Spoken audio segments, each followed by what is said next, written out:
Josh, how are you?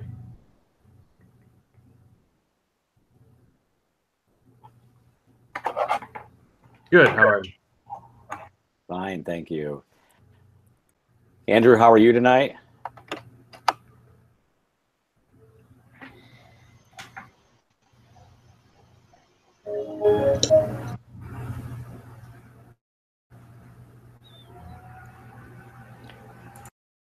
Hey, Andrew. I'm interested to talk to you all, but I'm really happy to see Alexandra tonight. How are you? Good. Finally got power back. So that's When did that exciting. happen? Today? Yeah, this morning. Well, good for But you. yeah, progress. Any sort of observations about what you experienced that you'd like to share? It's not fun. Yeah. I don't know. Be prepared. I think that was like the biggest thing. Like all of us around here really prepared for it. So I feel like it could have been worse, but it wasn't because we prepared. But we were really close to the eye wall, so that wasn't very fun. We had to like stay up all night listening to the radio. Right, right. So Tracy and I were in Sandy when it hit New York and Connecticut because we were in the Greenwich, Connecticut area, which was on one of the first outer rings or outer bands. So it was my very first hurricane. Is this your first hurricane? Yeah, it is. Yeah. So you'll always have that story. And the damage in and around, you're in Orlando, the damage in and around there, how does that appear to you? It's mostly just like down trees and shingles. Nothing too bad. Disney had a little bit of a problem with all the trees coming down, especially in like some of the parks, and they're still working towards getting that back. But besides that, no like structural damage, so that's good. Good. Okay. Well, we're glad to have you back. I sent the link to the other evening's class to everyone, so you can maybe while you're waiting for your session, which isn't until later tonight, you can take a look at that and get sort of caught up at least on the lecture and then maybe on the sort of desk crits. I think it's important that you all take stock of the desk crits that occur because I talked to several people and I kind of tried to talk about things in different ways to different people so that if you complement them, if you put them all together, I think it makes a much bigger picture of how to approach things. So I just wanted to say welcome back, and I'm glad you're fine. And from one hurricane non-fan to another, good to have you. Thanks. Looks like Carmen's doing the absolute wrong thing, which is driving and studying. I'm almost home. I was just stuck in traffic. Why don't you just close out and join us when you arrive, okay? Okay. All right. Bye. Bye-bye. So Josh and Eric, you and I are going to meet now. And I'd like to basically begin by asking if you had a chance to maybe audit any of the conversations from Tuesday night that I had in terms of the individual desk crits, and has that caused you sort of any questions or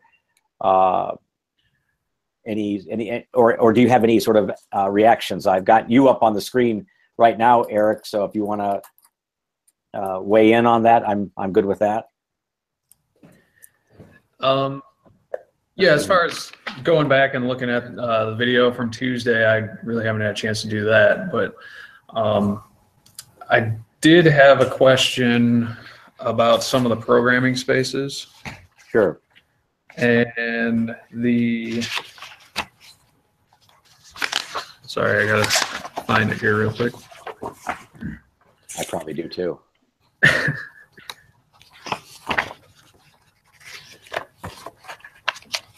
It's in one of these 1,000 things we printed for the class.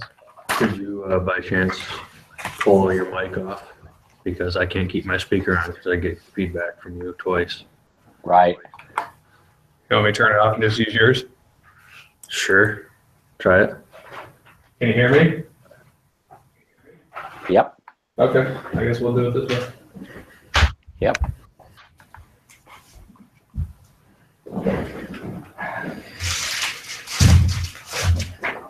Okay, here we go.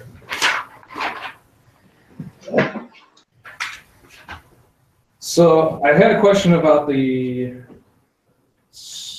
storage lockers.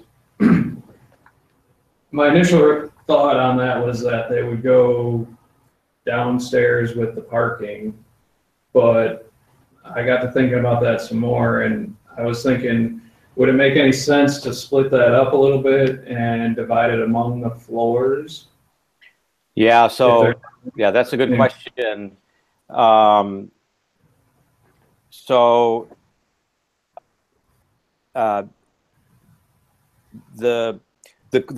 larger question is really this: is the underground parking enclosed? Is it a proper basement, you know, with an overhead sectional door right from the first floor that's in a heated realm? Or is the ramp partially heated and cooled and all of that? And do you actually go into a basement realm, right? And from y'all's research on the code, a storage use that has parking requires certain mechanical ventilation strategies, particularly if it's over, if the furnace for it is over, like, you know, some enormous, like 400,000 BTUs, for example. In which case, then the storage lockers, you know, would be in a thermally, right, treated and friendly, right, environment, a hospitable environment. If, however, you don't know that, right, if you don't know if it's going to be heated or not, because if you're pursuing a sort of heated or tempered garage space, it triggers all sorts of these other requirements. So I'm not suggesting that you jump into that discussion right now. And quite honestly, for the benefit of this class, I'd probably encourage you to hold off on that decision, or at least go with the decision to keep it open, to keep the basement and the parking realm open. When you do that, then the storage lockers are in like a less than hospitable environment, right? So maybe the lower floor has some storage spaces that are under the jump ramp or along stairways and elevator realms where you have maybe a build out for a lobby, but then there's like more captured space down below that allows for that to be divided and compartmentalized into storage lockers. I don't know the answer to the question because I don't know how you want to approach it. However, I've seen it both ways. I've seen it in thermally treated environments, and I've seen it where it's not. I think if I was 55 or older, I might really want to pony up for, right, the cost of a safe and secure and temperate environment for my Christmas ornaments or my, you know, army uniform or whatever, right, that I'm storing in this locker. On the other hand, I've done buildings where, like big buildings, like, you know, 10-story buildings where I've done storage lockers on every other floor, right?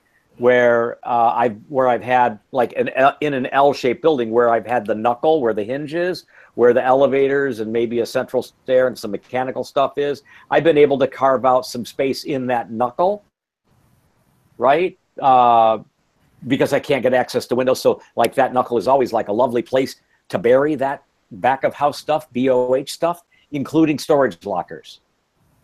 So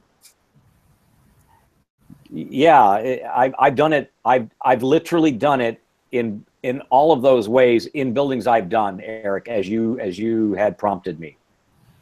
Okay. Now, the storage lockers don't have to be 10 by 10 by 10 rooms for you and 10 by 10 by 10 rooms for Lynn, right? It can be kind of like a 4 by 5 by 4 tall, right? Made of the same material that the fence around your back garden is made of. On it.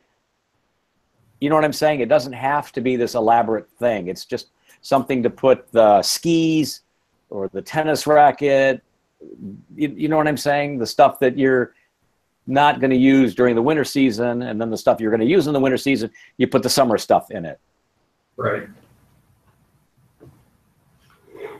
I found ways in heated garages, by the way, in heated garages, where I do the chain link fence in front of the bumpers of the cars. So I might have the bumpers about 6 feet from the basement wall, and I've done a facade, right, a full height facade of storage lockers.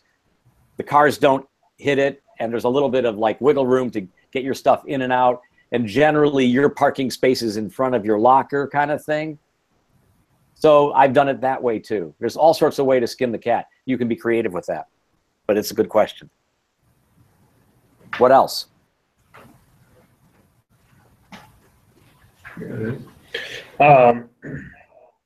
The trash. Again, I like Eric wasn't able to review those comments. We had class last night, and so it wasn't possible. But the trash room, I guess. Should that be located on the alley side, or could it be located? I know you say it should be back of house, but could it be located along? I forget where the east-west road is, or along. So I've had this conversation 3 times on Tuesday night. I'll have it once more, and I'm doing an encore because Alex is here. Maybe she's here, but in any event. What I want you to do is like imagine that you know, you're living in one of these units, right? And you know that trash day is like 2 days a week, like Tuesday and Friday or Monday and Friday, right? Because it's a big building and it's going to create a lot of volume of trash, and the management, right, of these units is going to collect enough rent from you, Josh, to level of service, right? So Tuesday morning, here's what you're doing. In your nicest Old Navy pajamas, right, and your Garfield slippers, because it's morning, you're going to walk out the door with your bag of trash and your returnables. Let's say you're a sporting kind of guy and you give your beer cans away, okay? You with me? So you got in one hand your case of, you know, cans of empties of your beverage of choice, and you've got your hefty bag in the other. You walk down the hall and you're going to go into an ADA sized space, right, that has maybe a stainless steel facade on the interior wall that has a door that drops down. And you're going to deposit both of those carryables down that chute. The one chute is going to have trash. The other chute, you know, because there's like a lever on it, trash and recyclables. The other chute is going to drop down and take the empties, right? At the bottom of that chute, there's a diverter, and it terminates under 2 empty carts, right? They're probably like the size of a cubic yard. They're on wheels. They have handles, right? You follow all of that? And then you close the door behind you, and you close the chute door, and then you close the door behind you in the trash room. Probably has a closer on it, because to keep that Eric's going to be, you know, creating when he cooks fish every night. You know what I mean? So That door probably has a closer on it, probably has some extra CFM running in that room to keep it from smelling so aromatic. And then my other job is to be the building manager there. So I'm going to be downstairs on Tuesday morning, rolling out the recyclables cart to the pickup place and the trash cart. These are going to be full, right? It might even be 2 of each in that interval of 3 or 4 days. Because I know when the guy's coming, because he's already texted me. You know what I mean? And then he pulls up, she or he pulls up with the garbage truck, and they lift those carts into place and take them away. I bring them back into the trash room. I probably hose them off. The schmutz goes down the floor drain, and I shove those carts back into place. I queue them up for the next cycle. I'm checking that stuff every day, twice a day. That's probably how trash evacuates a building. What does that mean for a designer? To me, it seems to mean that if the building is an L, can you see that? If the building, if the building is, if it's a bar, or if it's an L, right? Wherever it is, it's probably best if it's in a smart place, a smart location, maybe like at the midpoint of the overall length of the building. And in an L building, it's probably in the hinge, right? With the electrical room and the telephone electric room. Those are probably on every other floor. Maybe Eric's storage room is on every other floor after that. You know what I mean? So maybe the trash room is only maybe like 5 feet wide and 5 feet deep, 6 feet deep. It's not a big room. It's not a room. It's more like a walk-in closet. Just has to have ADA, and it has to have a light on it. And you know what I mean? It's probably just like that. It's probably, and then what happens is that chute's a fire-rated chute. It's ventilated at the top on the roof. And then thank you. And then the building manager takes over from there. I would take over from there. So it's part like strategy in terms of thinking like a homeowner and what would work right for the homeowner. It's thinking about me being the building manager. It's thinking about the trash guy and the site plan. And it's thinking about what's the easiest way for the trash guy to come in and leave the property, right? So and here's the thing, trash and dryer vents are the thing you will talk about in every conversation that you have with your contractor and your owner, in every OAC meeting, in every design meeting, in these mixed use buildings. Mark my word, we've already talked about it 4 times in 2 days. I ain't surprised, because I've told you this a couple of times now. This is an important issue. It's a really important issue. The way I've described it, I think makes sense for this building, for you guys and this site. That's kind of how we did it in our building for this site. I've done it that way a number of times. It means that the building has to have me working for it, but I'm probably doing other things too, right? I'm probably making sure the irrigation systems work. I'm probably adjusting locks or resetting the computer on the microwaves. I'm maybe changing out filters or turning on a pilot light, or I'm probably letting you into your apartment if you've locked yourself out. I may be taking your, you're not ordering razor blades from Amazon. I'm looking at your beard, but maybe you're ordering whatever, right, from Amazon. So I'm organizing your delivery. So I'm doing things. Maybe I'm also, like, because it's a rental property, just making sure that the rent's coming in on time and going around and helping people deliver their groceries, because I'm really old and feeble, for instance. So maybe, you have to look at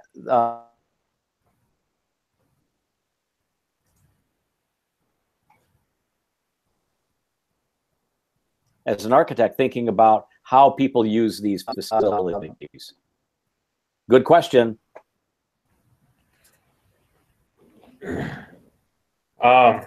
Another question, and you probably answered this too already.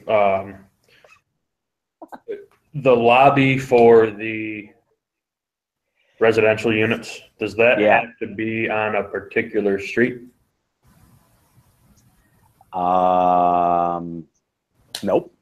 Cool. It has to be on a street, I think, because the building has to have an address.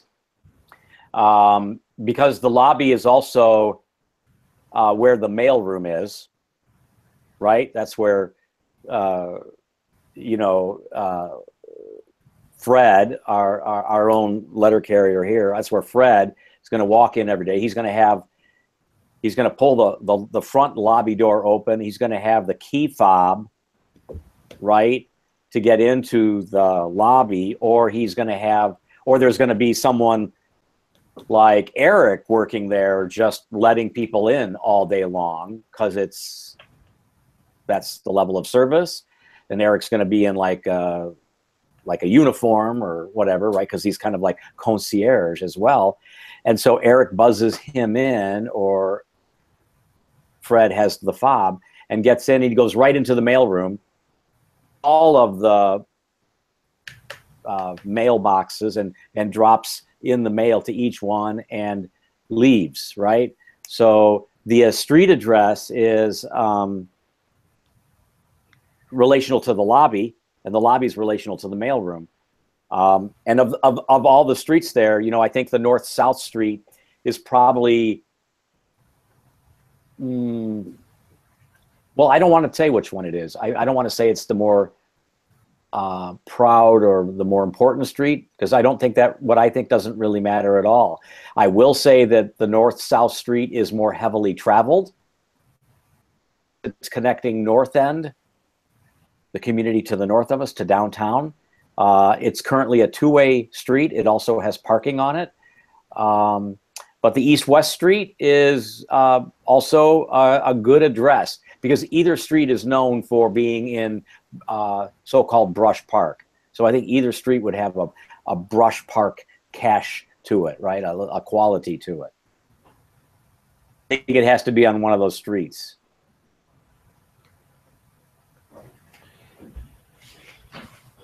Anything else? No, you stole my question. The lobby question? I guess I have one more question. If I'm thinking like Bjark Ingels and I want to have this really cool outdoor ramp thing where I can get on my bike and ride all the way down my building, what kind of problem does that pose for security?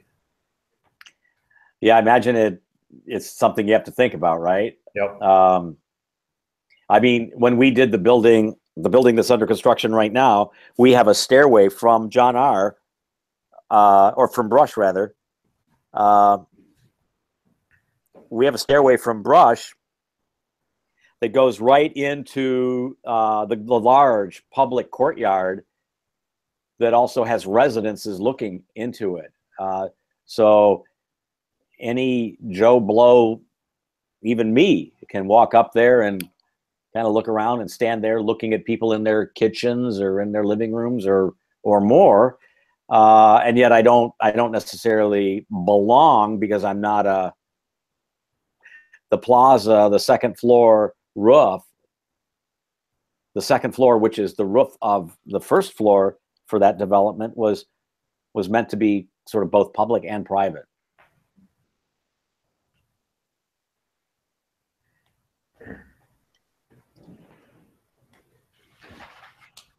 What I think, I mean, if we were sitting down together in an office working on this, and I said this to everyone last week, I would print a site plan to scale.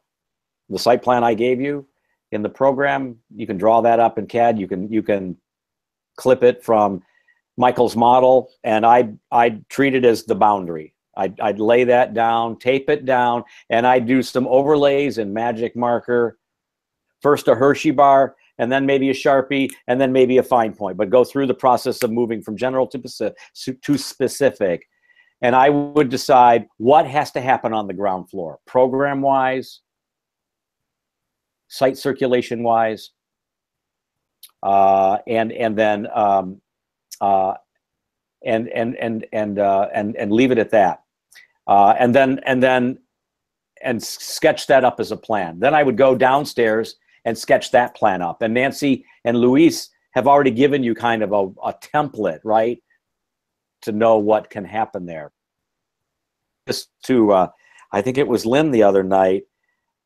The one thing that you kind of have to think about in this building is I'm really trying to give you a real basic, how do I say this? The site plan only has so many ways that it can be approached. So there are real basic reactions, I think, that you have to have to the site. In other words, I think you have to take advantage of the alley as the way for the trash trucks and for at grade parking and below grade parking to be serviced. I think the alley is the means by which that happens. So that stuff has to come in from the south. I think the streets, the two streets, for me to see how a solution could work where you do a curb cut on John R. or on the east-west street in order to make this work. I don't think it works. So I'm kind of like saying just go with those recommendations. And obviously you can't do anything on the west property line because that's sort of, right, that could get developed by the neighbor in much the way that this building is getting developed. So I gave you a site plan that kind of is like a straitjacket so that you wouldn't think about and fixate on all of the possible permutations of the site. Just like I'm just kind of just saying this, you know, from player to player, like sitting on the bench here. Just go with what the site's telling you, because there's lots more things to work through, and that are going to test your creative juices than the site will. So that's kind of my recommendation. But also, when you do acknowledge or you do acquiesce to that, and you lay out the site based on that prompt, then you say, okay, well, if the speed ramp is this many feet wide and it goes down this far, that's a big bite of the pie already taken away from the building, right? And then I've got to have a driveway with maybe one or two sides of parking. And how many parking spaces can I get up there? And then can I circulate on the site with the ramp and the garbage truck? How does that work? Does the garbage truck just pull in and then back out? Probably. But can he circulate? Maybe. You got to test that, because I don't know, right? And then the possibility exists that the building just sits on top of all of that stuff, or the entire first floor plate is covered by a slab, and the building sits wherever it needs to sit above that fire-rated slab, so that parking and trash and outdoor spaces on the ground floor are actually covered by a quasi-parking deck condition, so that residents from above don't look down and see the trash guy coming every day, maybe don't even hear him as well. That roof is partly just roofscape.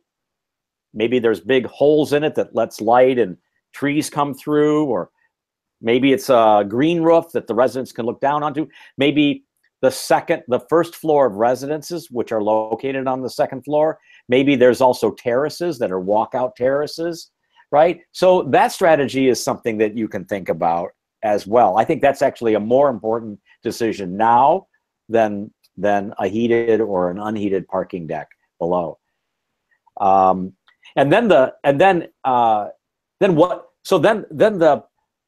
Then that slab that sits completely on the site, right, Josh? Property line to property line, street to alley. Then the building can kind of sit wherever you think it makes sense in terms of wind, sun, views, the sort of proper coat and tie urban response. Do I hold the street wall? Do I pull back from the street wall? Do I do a bar building? Do I do a C building? Do I do a donut building? Do I do 2 bars? Do I do a T, right, to get more corners? You know, what is the way that you go about, like, thinking of the massing of these residential units to hit the number of residences that you need to hit, that give you some architectural sort of sense, or make architectural and urban sense, and still work with the stuff going on below, like the trash rooms, right, and those kinds of things. So I don't know if that helps. It's kind of like there's like a whole, it's like, what is it like? It's like 3 tiers of chess or checkers. You know, because everything you're doing on one deck or tier is impacting the things above and below. But that's literally how I do it. And I'll tape that sheet down. You know, I'll do this. I'll use the Lawrence Tech newsletter, and I'll tape the sheet down, the tracing paper, and I'll draw the top plan, and then I'll draw the second plan, and I'll draw the first floor plan, and I'll draw the basement plan. And I go back and forth. I'm always going back and forth, testing alignments, testing that stairs are vertical, elevators are vertical, trash chutes are vertical, and then working with that. The last thing I said to, I think it was Lynn, the last thing I said was, if you think about the drawings I shared the other night, those on yellow tracing paper, the yellow onion skin paper, those units were like 20 feet frontages on the facade by 30 feet deep. 20 on the facade, 30 deep, right?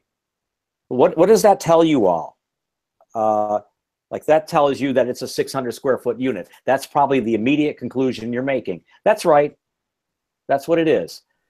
20 by 32 is a little bit bigger. 22 by 30 is a little bigger. 25 by 30 is a little bigger still. But here's the thing. It's telling you something else, right? It's telling you if you have a single loaded corridor building, right, you have a 30-foot chassis with like a 5-foot or a 6-foot corridor. So your bar in your bar building is maybe only 35, 36, 37 feet skin to skin, out to out.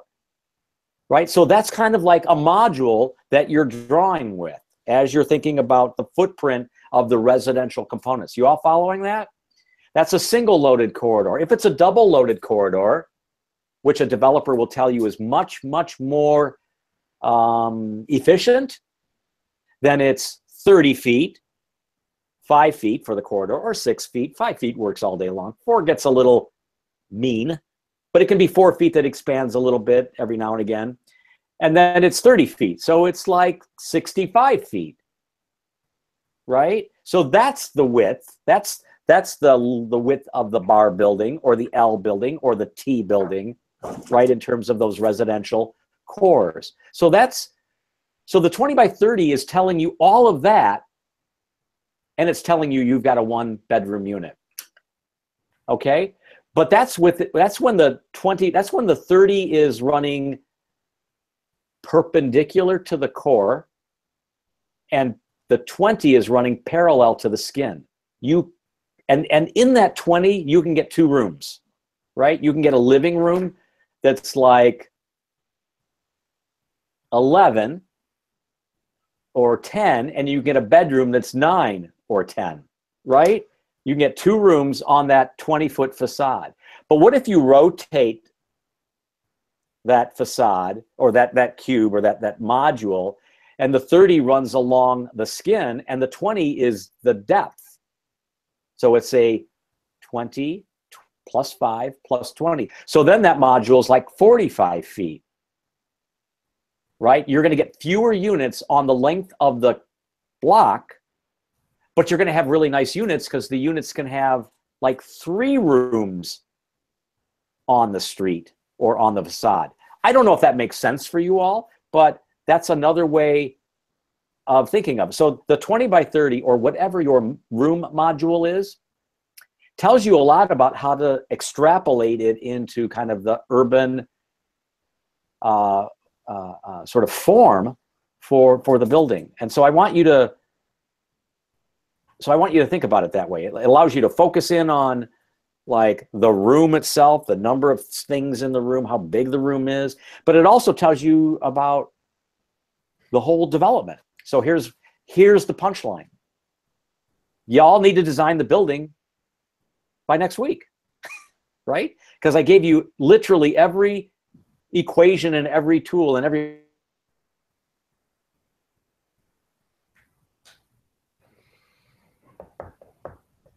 bar for yourselves that says, I'm going to lay this all out in plan by Saturday, and then I'm going to extrude it into massing over the next 2 days after that. And you can do that in SketchUp, or you can do that in you know, like this, or in CAD, and extrude it into 3 dimensions, just to react to it, just to sort of see how it plays out. And then you're saying, well, wait, you didn't talk about the 2-bedroom units. So here's what I would say to all of you about that. In a bar building, right, or in an L building, right, where do you think the 2-bedroom units are gonna go? I'll just ask you that, Josh, because you're sitting there pondering everything I'm taking in. Probably at the end of the unit, at the end of the, yeah. You're getting an A. You're getting an A so far this semester, right? Yeah, because those have corners, right? Those have 2 facades, probably. They probably have 2 facades that can enjoy glass, right? And so a landlord can kind of charge more for that product, not just because it's on a 2-bedroom condition, not just because it's a bigger piece of beef that you're buying from the butcher, but because it's potentially on the corner that way.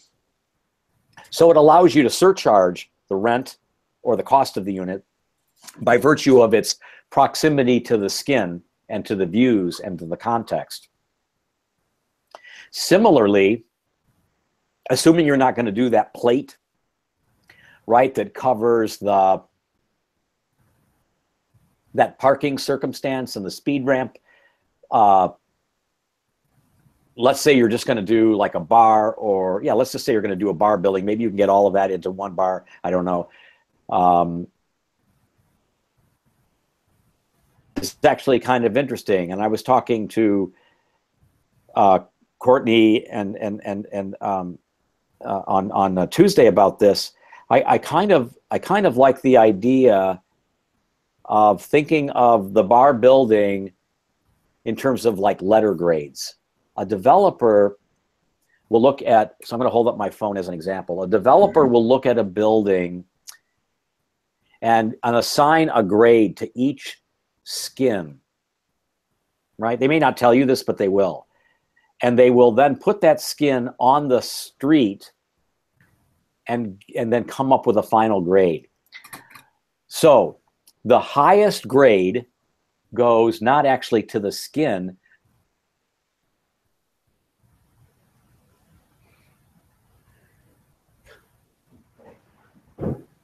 Do you follow that? You actually just cut out there, Mark. Could you repeat the last 30 seconds? So on the corner of the building, the prime real estate is at the hard corner where Main and Main intersect. Those units from 2 up to 5 or 2 up to 25 floors will get the highest rent all day long, right? Then the other street facades will get so that will get an A+ rating. The other street facades will get an A rating, right? It comes down a little bit. And then the property line to the west will probably get a B rating. It might even drop down to a D.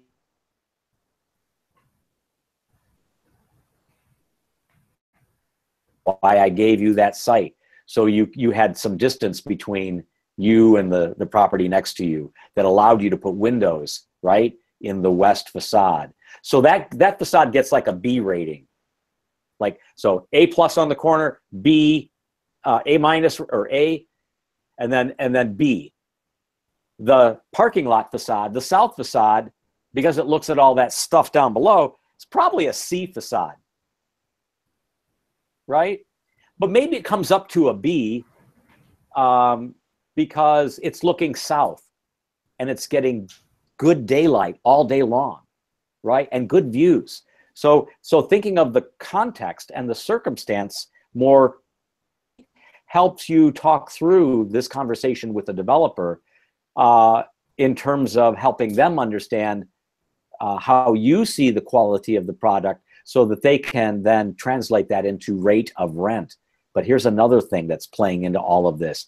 It helps you focus on where the design matters in this building vis-a-vis the grades of the facade. And it also helps you prioritize where you're going to do the coat and tie, right? Where you're going to do, the ratty jeans, where you're going to do a nice shirt. You know what I mean? You're gonna calibrate the material selections, right, in the way that's responsive to the letter grade. So let me just say this as clearly as I can. An A+ and an A facade actually may not have the same window sizes. It may not even have the same skin materials as the C or B facades. And an owner, right, is going to be like all lovey-dovey with you because now you're thinking like they are. You're already driving the value engineering conversation before they even have to bring it up. So sometimes when you drive around the city of Detroit and you remember this conversation and you say, I've never even heard anybody talk like this before. What in the world is he talking about? You drive around Flint right now, and here's what you're going to see. Especially on Main Street, you're going to see coat and tie facades, right? You're going to see a facade with a nice jacket, a nice tie, and a nice pressed shirt. And it's going to stand there, and it's going to be symmetrical, and it's going to have cornices and dentils and brackets, and it's going to have tabernacles and console brackets around the window. Dude, that's the shit, right? That's the stuff that matters. That's the stuff that the developer and the architect of that building wanted you to notice, right? Turn to the back facade. It's not even painted. There's not even casings or moldings. There's not even soldier courses or Rolox at the windows, right? Because why? Because it's on the alley.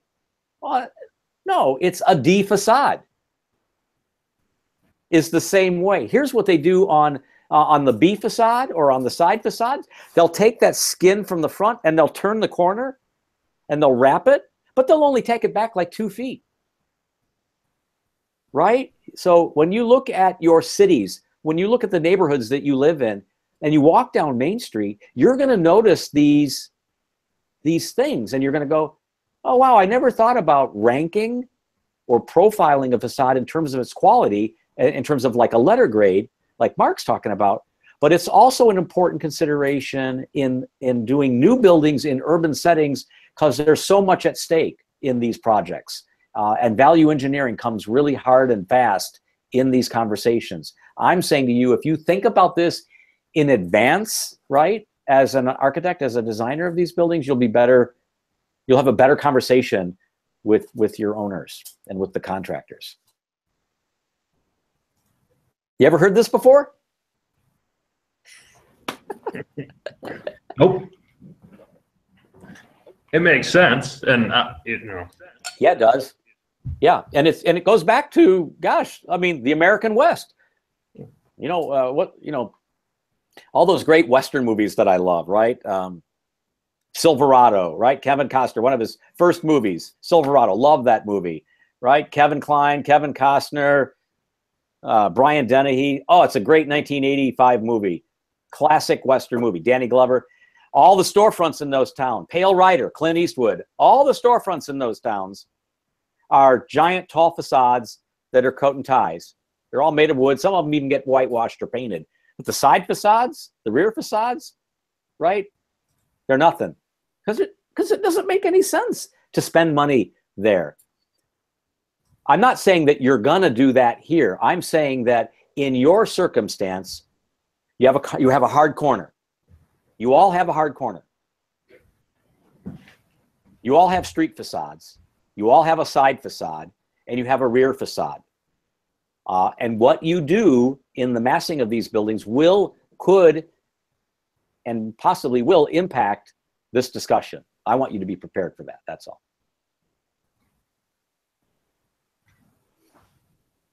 So by like next week, you all ought to have like plans and massing models that show capacity and configuration.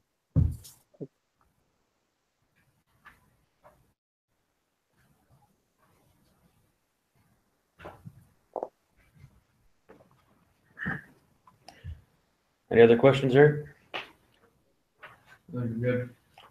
We're all set. You're all good. Hit the ground running. We'll talk to you soon. Thanks.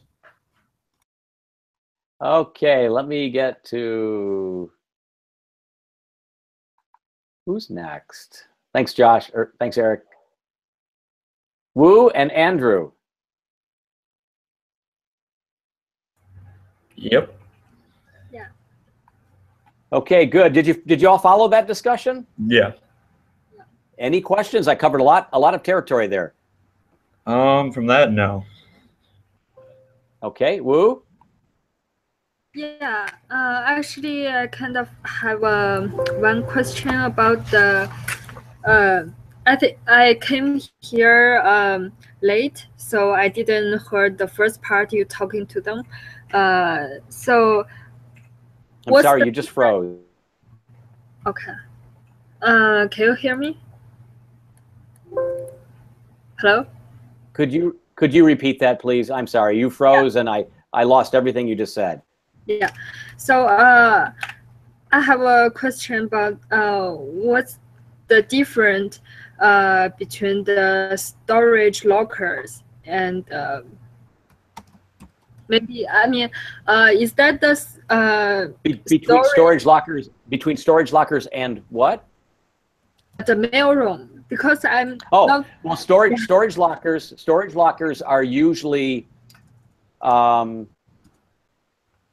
they are usually individual cells that each homeowner can store off-season items that just simply don't work or fit into their apartment unit. Okay.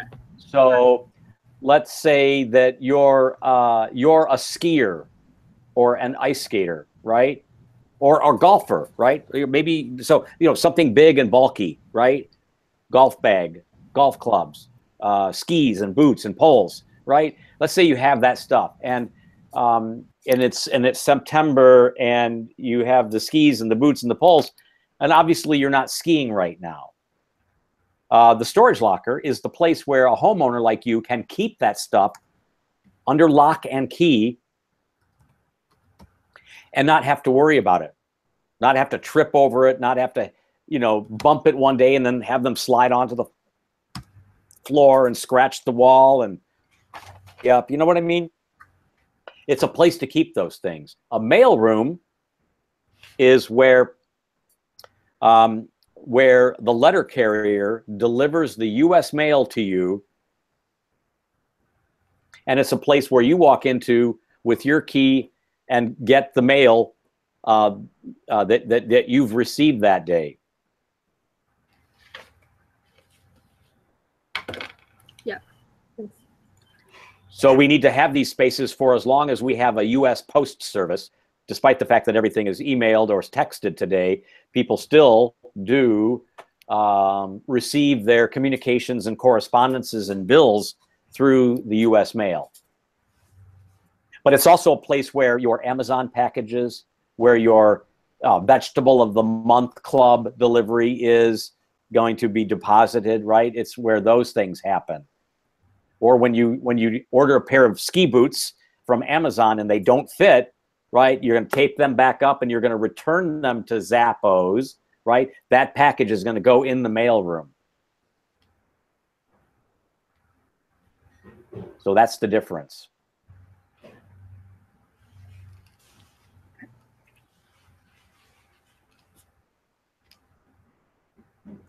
What else?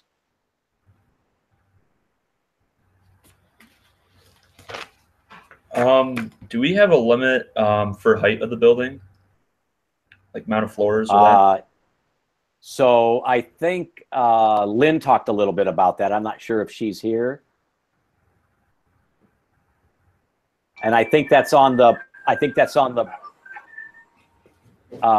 the document, the site plan and program document. Is that correct? That's correct, Mark. We're 5 stories and I believe or 58 feet. I'd have to double check, but I think we're in and around that range. Say that once more. We're 5 stories, or they actually give a value, they give a height in feet. Let me find it. Overall building height is a 58-foot maximum, 30-foot minimum. Oh, okay, I see it now. Yeah, so I'm really glad you asked that question. Okay, I'm going to say this to you here, and I'm going to say it basically to everyone.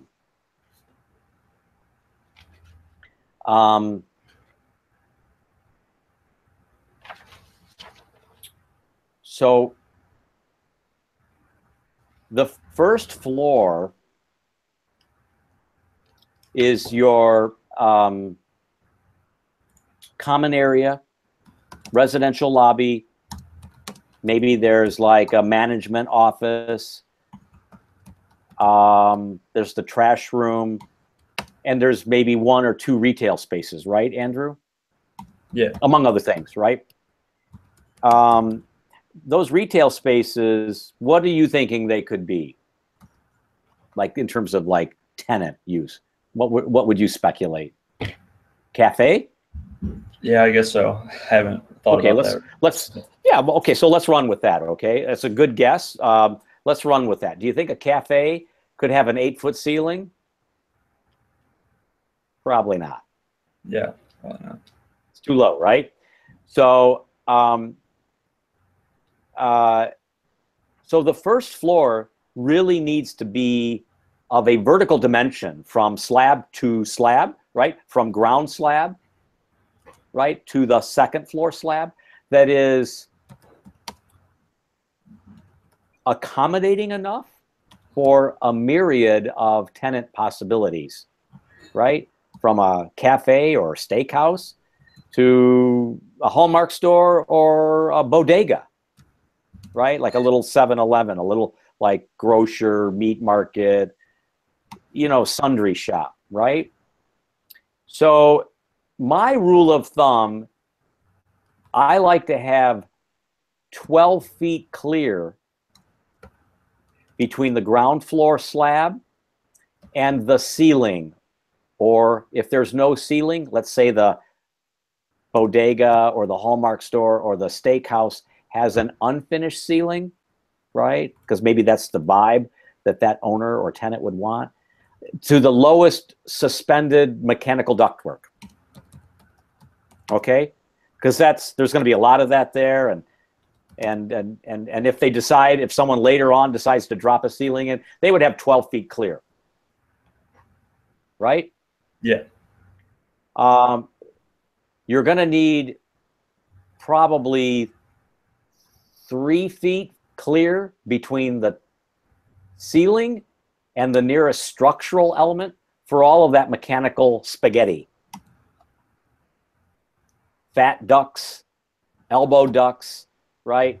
Black iron ductwork, fire suppression systems, sanitary lines that are dropping from the upper floors and elbowing to run laterally, gas lines, right? You're going to need 3 feet to get all those trades to thread all of that cooked spaghetti through that ceiling. So now we're from 12 plus 3, that's 15, right? I haven't told you what the floor-to-floor height is yet, but I've given you a good rule of thumb to get you to the underside of structure. 15 feet. Now it's up to you. All right. And you're saying, well, what do you mean? Right? Well, Andrew, it kind of depends on, are you going to do steel beams with composite, concrete slab with metal deck, which could be another 3 feet? Or are you going to do post-tension poured in place concrete, which might only be 8 inches thick? It just depends, right? The floor to floor is not so important as that first floor being understood as a kind of a 12 foot by 3 foot or 11 foot by 3 foot. The 3 foot is kind of a hard number. I think you can solve a lot of problems in 3 feet. The 11 foot or the 12 foot, those are kind of like, it could be one or the other as far as I'm concerned. I don't think it can be any less than 11 feet, but it can certainly be more than 12. And if this project, Andrew, were, what city are you from again? Monroe, but I'm living in Southfield now. Okay, so both are lovely cities, but not the right city. If you were doing work in Grand Rapids or Chicago or New York City, that first floor might be like 25 feet plus the structure, right? Yeah. 25 feet plus 3 feet plus the structure. Because in those cities, the urban context is talking about like majestic, honorific, right, retail presence, right? So those retailers want really tall volumes because that gives them real presence on the street. It gives them real tall walls of glass on the street. You following all of that? But in this neighborhood, which is quasi built up and quasi vacant, and given the 58-foot height limitation, y'all are going to be safe, I think, if in the 12 plus 3 plus your structural choice. Any questions from anyone on that? 12 plus 3 or 11 plus 3? Okay. Assuming you've worked all that out and assuming you've said like post-tension concrete, you're basically at, well, 16 feet, right? Floor to floor, right? On the first floor. Do you take that same number all the way up? Probably not. No. Right? Because a developer will go, wait a minute. Do you know how many bricks, additional bricks how many brick courses that is to get that much height? Wait a minute, I can't, they're not gonna, these are only gonna have 9-foot ceilings. Why does it need to be, doesn't need to be that tall. Let's drop the residential floors, right, to a number that's more workable. So I think in most cases, I try to establish, as I'm looking at these buildings, a datum condition that works throughout. And that might be like 8-foot doors and windows on the ground floor. Maybe 8-foot windows and patio doors for the residential floors. And that might give me like then 9-foot ceilings, right, in the residential unit. If I have a 9-foot ceiling and I add 2 feet for structure, I'm at 11. I'm sorry, let me say that again. 8-foot doors and windows in a residential floor, 9-foot ceilings, 2 feet for spaghetti. That's mechanical, electrical, plumbing, right? That's 11. 1 foot for structure. That's 12. You can do residential apartments in a mixed-use building at 12-foot floor to floor all day long. Can you do it for less? Sure. You know, pick a thinner structure. Maybe it's not a 9-foot ceiling, like maybe it's an 8-foot or 8.5-foot ceiling. This is where it gets really interesting when we're working together in the office, because like each time you reduce those things, the dollar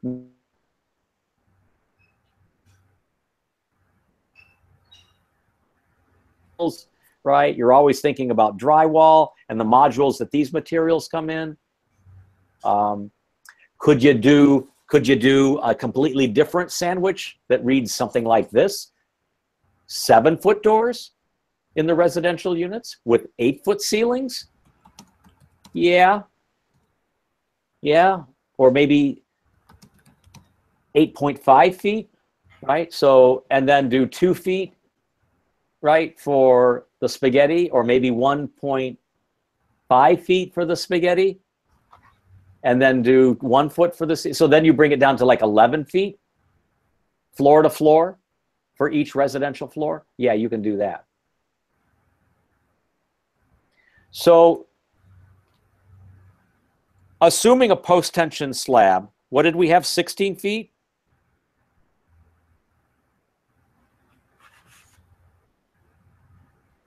$12 times 4.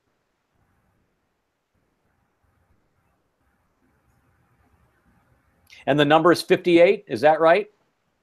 58? What was that? The number for the building height is how much? Oh, it's I believe it was 58.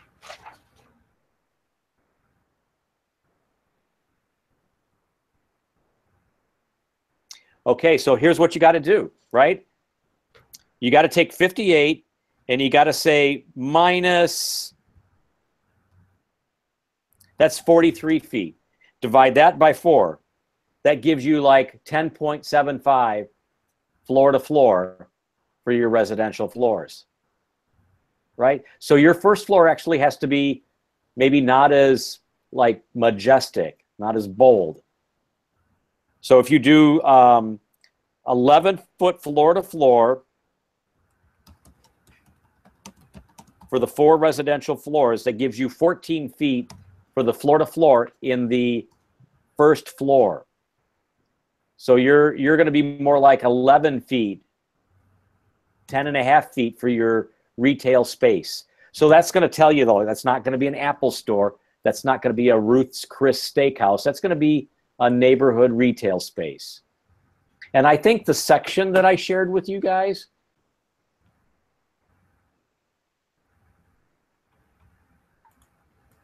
did you open that up yet? I have not. Okay, well, I'm going to do that now. So if you can go to that. It's in the program brief. Building program with diagrams.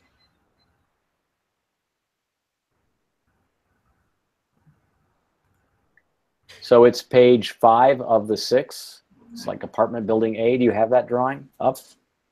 Not yet. Want me to screen share it with y'all? I'll screen share it, okay? You ready? Yep.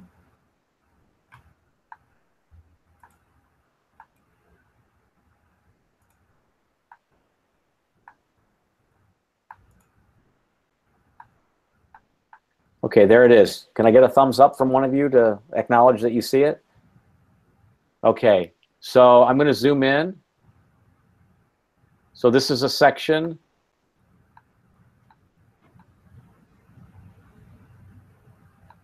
$58 feet maximum, 38. See that on the upper right? Yeah. See the red space? That says 12 feet, ground floor to ceiling height, 12-foot minimum.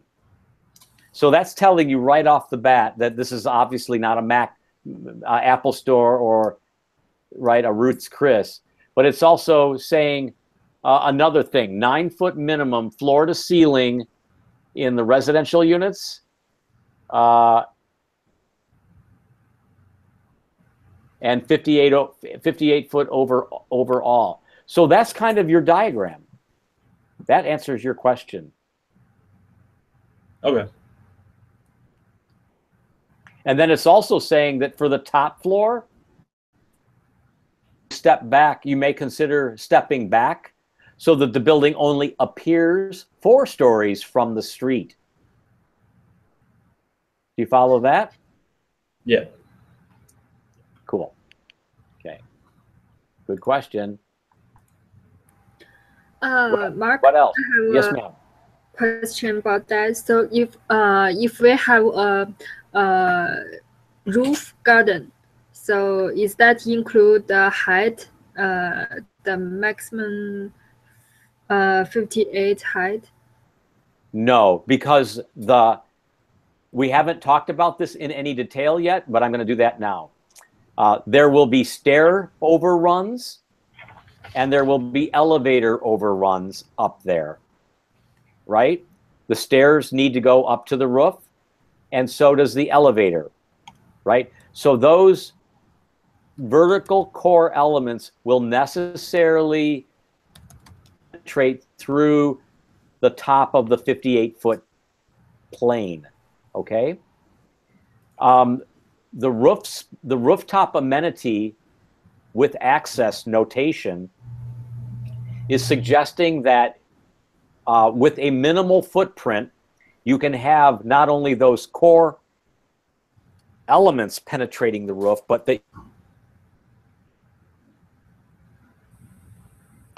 that allows the roofscape to be partially public and social, an amenity, right? So if you go back to the program, right, you'll notice, right, that it calls for a roof terrace and a community room on the roof. Do you see that in the program brief?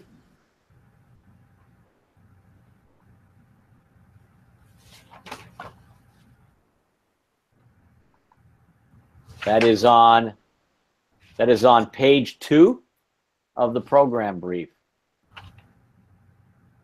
600 square foot community space with 600 square foot terrace. You see that? That allows you to have, from that community room, only the requirement for one means of egress up there. You'll need an elevator to get up to there for ADA accessibility, but you'll only actually require the one stair. So the size of that space was kept minimally small, not only for the benefit of allowing it to be an amenity on the roof and not take up the whole roof or much of the whole roof, but it also kept a minimal footprint up there so that you didn't have a huge occupant load up there that would necessitate two means of egress. Understood? Yeah, thanks. Mm-hmm. No one's asked about the generator room. Anybody done a generator in a building? Nope. Seen a generator or a generator room? Yep. Anybody heard one? Who said yes? Lynn. What can you tell us about them? They're not pleasant. They're loud spaces. They're not pretty. They're everything you don't want to see. Yeah. And then I don't know.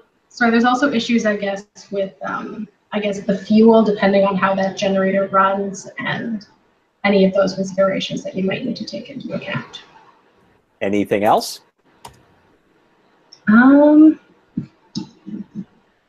There's also vibrations. They have to breathe. And they have to breathe. Yeah, there's that too. Yeah, so they have to breathe. So you get an A today. So that's an excellent response. So here's the deal with the generators, right? The generators provide the electrical power to power up the building during a catastrophe, like a fire event, so that the sprinkler system could activate, the alarm system stays active, elevators can run, exit lights stay on, and emergency lights stay on. Emergency lights are not the same thing as exit lights. Emergency lights broadcast illumination into the corridors or into spaces so that you can find your way around when the power is out, okay?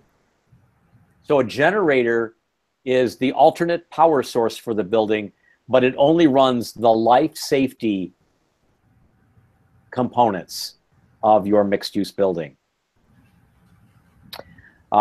They are generally tested once a month, so they run them for like an hour once a month to make sure they're ready in the case of a storm event like the one Alexandra just went through. So many of the buildings in Florida, for instance, that are like hospitals and office buildings or big high-rise towers have generators in them, and they had power or some minimal sort of benefit of power during the Hurricane Irma, for example. They can be in the basement where it's quieter, and they can be in concrete, poured concrete walled spaces so that they don't vibrate as much and generate sort of sound transmission issues. But they need ventilation, and so they need a large opening to bring in fresh air and to belch out volumes of air from the exhaustive fuel that is running that generator. They can go on the first floor in that back of house space that we're talking about. They can also be on the roof of a building where the ventilation requirement is pretty, easy to solve. And if you're doing a steel frame building, and if you do isolation gaskets and springs underneath the grillage rack for that generator, maybe the vibrations aren't that unacceptable. And maybe if your unit is under the generator, maybe they schedule the test of the generator when they know you're not going to be there, right? Or maybe they give you a little bit of a deal on your rent, knowing that you're under the generator. In the case that if it has to run for 2 days because of a power outage, your life is going to be really miserable. You may have power, but you won't be able to sleep, right? So, like Lynn's right, they're a mess, but you got to have them. So you need to look at what like a generator's size is and what kind of clear floor area, what kind of fuel source they run on, and that fuel source is usually in a giant sort of vessel that's integral with the generator, usually in the belly of it, underneath it. But they need to breathe and they need to belch. They need to have their vibration dissipated, and they need to be tested at least once a month.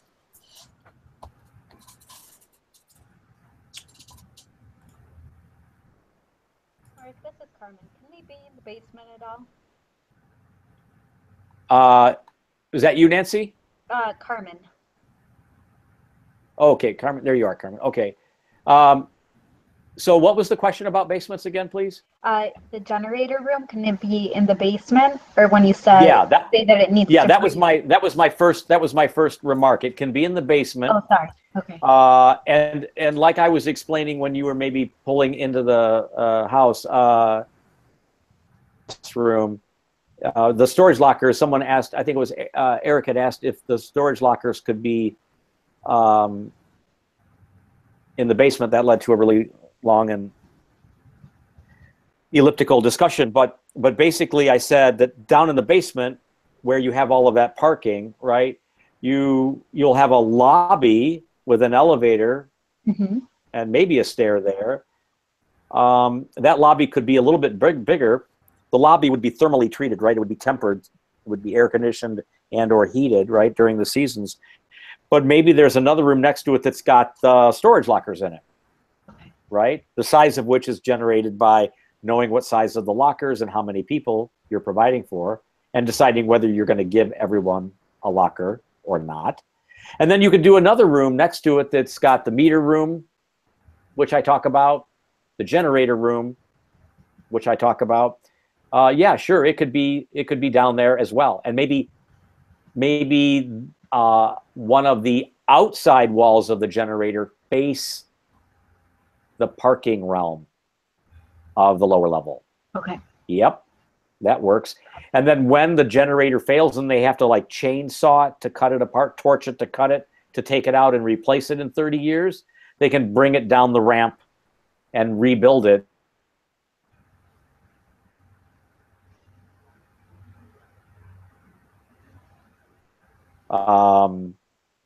You know, that kind of thing as well. These are good questions. Okay, thank you. I personally would try to solve the generator by putting it in the basement. I don't think it works as well on the first floor for the purpose or the condition of noise. I've done it on the roof, but it risks some blowback from the homeowners.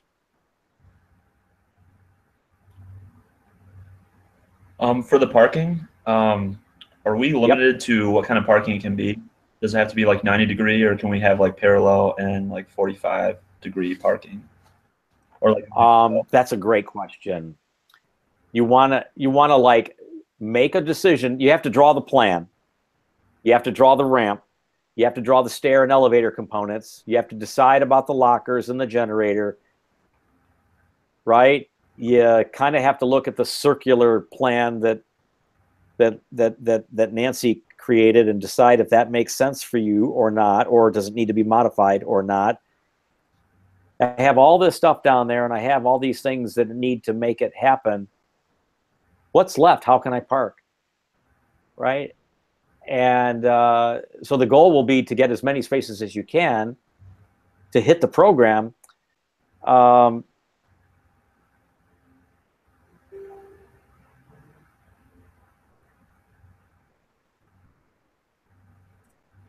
You know, in the length of run that you have, perpendicular parking gives you the most number. But sometimes, Andrew, you have less dimension for parking and drive aisle, for parking, drive aisle parking. Yeah. So sometimes you have to do diagonal parking to get the most. It ain't easy. We spend a lot of time in offices working through this. But there's no requirement. You cut out there for the last. Here's another thing. There's no requirement for angled parking or perpendicular parking. You just have to make it work. But here's the other thing.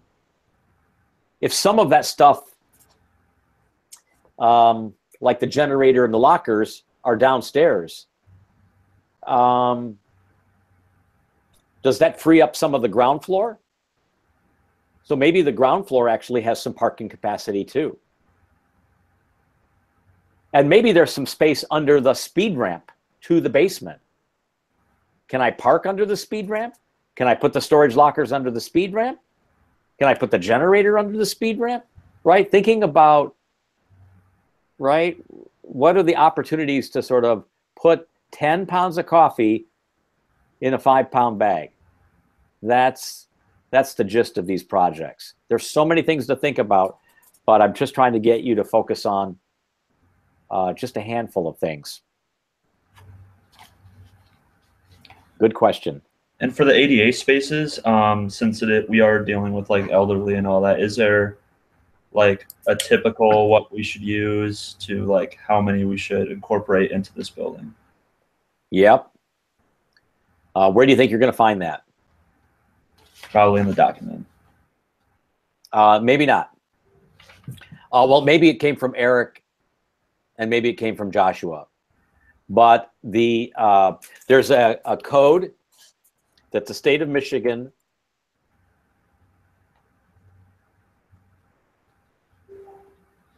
I'm typing it, uses. It's this one. This is the Michigan Barrier Free Code, and this is the ADA, right? So architects in the state of Michigan vacillate between one and the other. We have to actually design to both. And it's in those documents that say, usually at the very beginning, that for a parking field of like, spitballing here because I can't remember it right now, 100 spaces, you need 2 ADA or accessible parking spaces with including one van accessible. For a development like this, you need 2 ADA spaces, 2 handicapper spaces, but where one of them, right, where one of them is van accessible. A van accessible space is 8 foot by 18 feet with an 8-foot unloading, like diagonally striped area, right? So the van can park there and drop its ramp down, can roll off, or an elevator lift can drop her or him down, and they can roll about, or a gurney, right? All of that stuff comes into play. So every settlement, every development needs one van accessible space. So there's an 8-foot by 18-foot length barrier-free parking space for that van, and it has an 8-foot by 18-foot no-fly zone, no parking zone. Yep, you've seen those, right, Andrew? In ADA spaces, you've seen the little stripy area next to them. And then a typical ADA space is 8 feet with a 5-foot no-fly zone.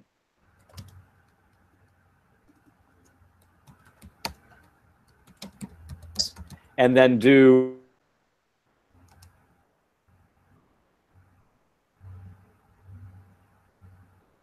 and then flip it and do the typical 8-foot car space. You only need one unloading zone.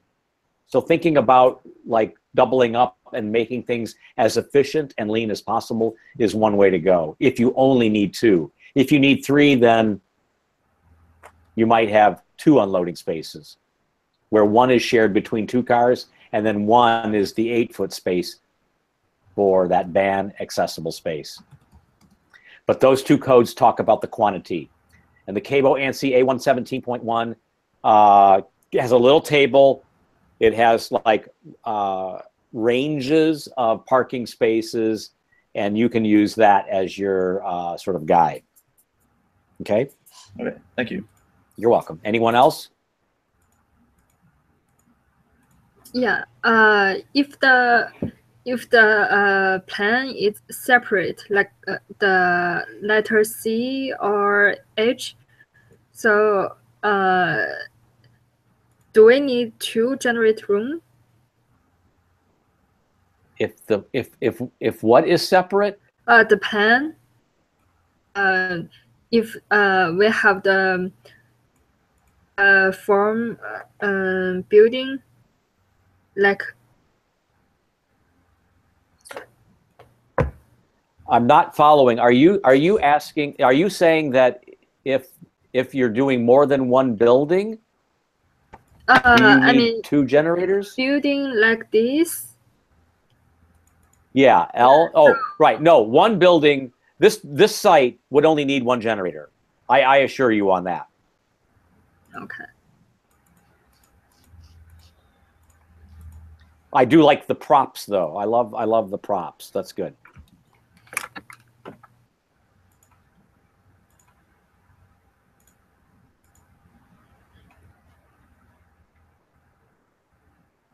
Great questions.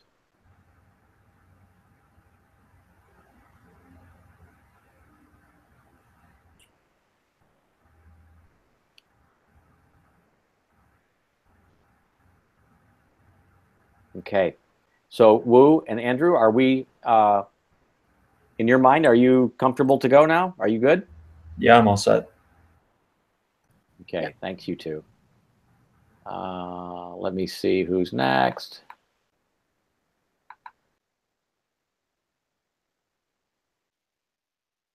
Paige is running. Paige had to go. Paige couldn't be here right now and wanted to change with one of you guys. So she may come later. So Carmen, I'm going to go to you now, but I will offer up the conversation to join Carmen.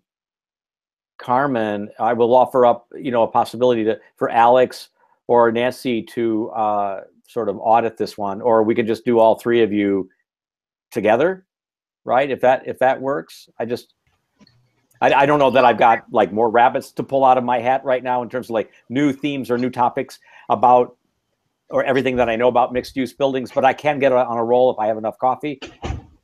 So we can just all go together if that suits all of you. That's fine. Yeah. Yeah, that works for me. Okay. So, okay, good. So, so I'm going to talk to Carmen, Nancy, and Alex, and I guess I'm trying to think if I have would I have anything else to go over that I haven't shared with you already? Well, why don't I let you? Why don't I let you say what's on your mind, and I'll react to it.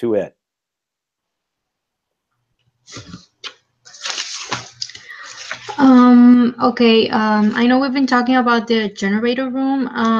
I just what's inside a generator room, because I really didn't know. I don't know how big it has to be. The room, the electrical room, and the generator room. I mean, how much space should I consider for those areas? So,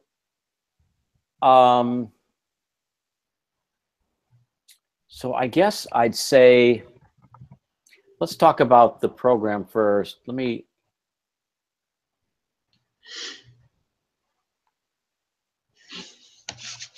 Okay, I've opened up the program, Nancy, and we've talked a little bit about the trash room. We've talked a little bit about the generator, the generator room, and now we can talk a little bit about the meter and the electrical room. The meter room literally has like piping with valves and meters in it. It's not necessarily a large room, but you're raising kind of an important question, and I know you want to talk about size, but I'm always inclined to help you understand what's happening in these rooms to appreciate the size that I end up sort of suggesting or guide you with. But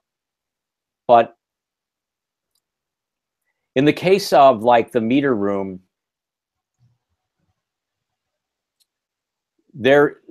it's a much more complicated question. Like in the meter room, and this is what I guess I would suggest for all of you, you are probably going to have 2 retail spaces, correct? So each of them would get maybe their own gas meter.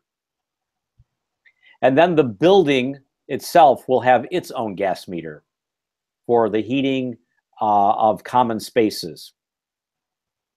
And then each residential unit could conceivably get its own gas meter. And I would do that if I was using gas ranges and gas water heaters and gas furnaces in these buildings. Can you even imagine how complicated this answer is going to get right now? So so then you're thinking, well, wait, why did he just talk about whether it's for? Because in a for sale scenario where I'm buying the apartment, right, where I own it, I have title to it, I'm going to want a gas range because that's thing, right?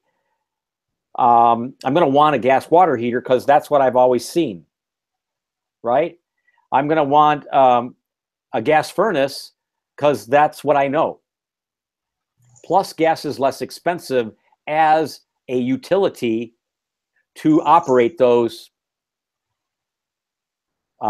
ranges, water heaters, and furnaces. But gas pipes are big pipes, and gas meters are big meters. And those gas pipes have to circulate like hard spaghetti all the way through the building. They have to run laterally, they have to rotate, or they have to angle up and go straight up, and they have to turn corners. And it's really hard. It's really hard to bend these flexible gas pipes. So many developers, Nancy, in apartment buildings will do this instead. They won't do gas at all for the apartments. They'll do electric ovens. Yeah. They'll do electric heat, right? And they'll do maybe gas furnaces where all of the furnaces are on one gas meter. Okay? So let's recount that scenario.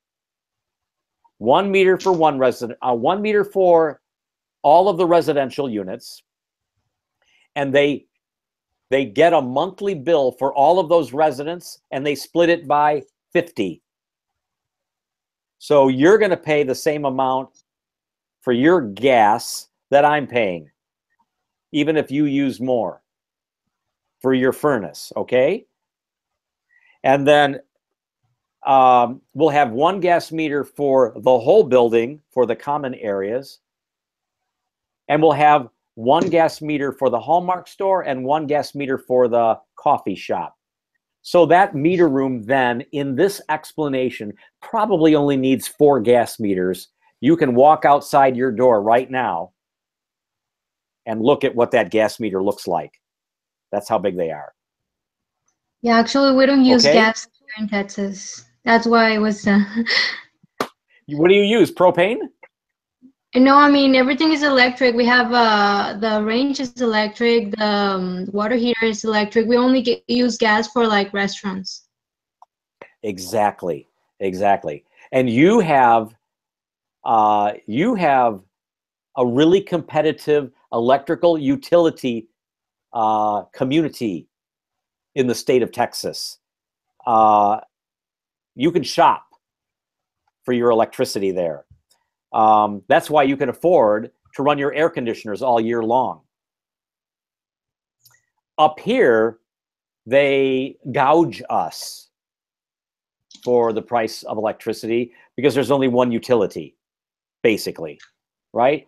So it's a little bit different everywhere, which is why I think I understand now your question.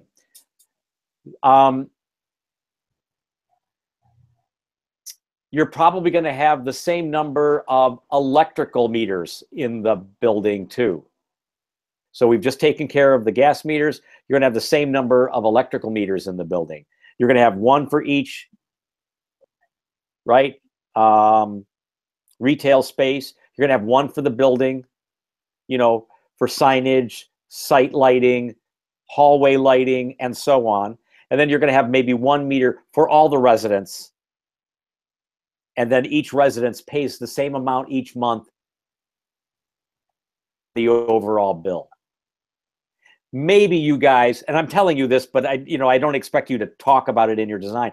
Maybe those 2-bedroom units pay a little bit more, right? Because they're using more lighting and they're using more whatever electricity. But generally speaking, this is the way it would go.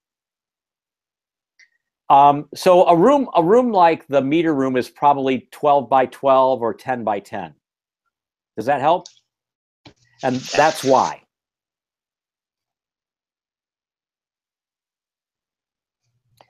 An electrical room is generally also about 8 by 8 or 10 by 10.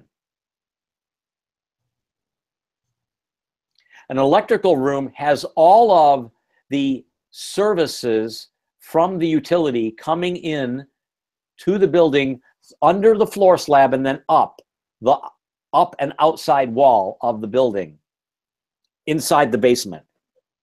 And then it connects to an electrical panel. And a building like this is probably going to have 4 large electrical panels, 4 feet, 4 feet tall, 30 inches wide. So you can probably do that in a 6-foot by 10-foot room, or an 8-foot by 10-foot room, or a 10-foot by 10-foot room. Electrical rooms, ladies and gentlemen, need 2 means of egress. They have to be as remote as practical, and the doors have to swing out. Electrical rooms need 2 means of egress, because if there's an event in the room, right, and there's a fire in the room, for example, or the people working in that room need to have 2 exits to get out. Or let's say something worse happens, someone gets shocked and gets thrown against the door and the door can't open to rescue him. So they have to have the other door to do that. I know that's really like morbid and sad, but like that's the code talks about this. So the electrical room will need 2 means of egress. The generator room, that generator is probably going to be about 20 feet long and 12 feet wide.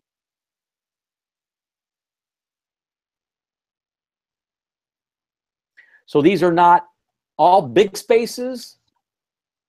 They're not all tiny spaces either.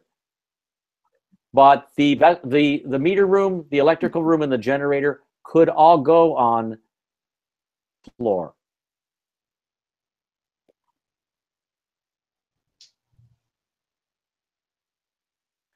Did that help? Thank you.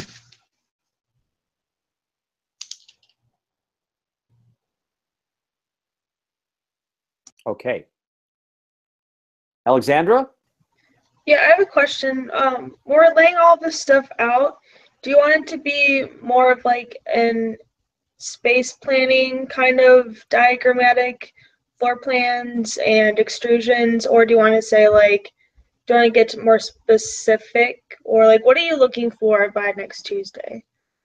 Well, I think it was Lynn who said just the other day that we got to do this really quickly. So I want you to work in a fashion that's fluid for you and convenient for you. You were not here. I want to show you this. Can you see that? Yeah, I can see it. So this is like a ground floor of an L-shaped mixed-use building on a site just east of you. It shows ground floor parking. It shows 2 curb cuts, one off of Watson, one off of Brush. It shows parking underneath the building, because as I go to the 2nd floor, remember those depths earlier tonight that I was talking about? 5 foot for the corridor, maybe 6 foot. That's the brown color or the red color. Yep. This thing is like, I don't know, 20, 55 feet, 45 feet, right? So this is the plan for a residential building. These are the plans. This is all 4 floor plans. And then I did another concept, Alex, that shows less units, but in the building itself, but another freestanding kind of 4-story townhome product on this site with parking integral to the townhouse, right? So, I mean, you guys aren't doing this thing, but it's just showing you, you know, when did I draw this? I don't even remember when I drew this. This was like a year ago. But this is how I draw. This is to scale. This is literally on yellow trace. I know exactly how many spaces, how many units, how many square feet of retail. I know where the stairs are, upper, left. I have a residential lobby on John R. Joshua was asking about that.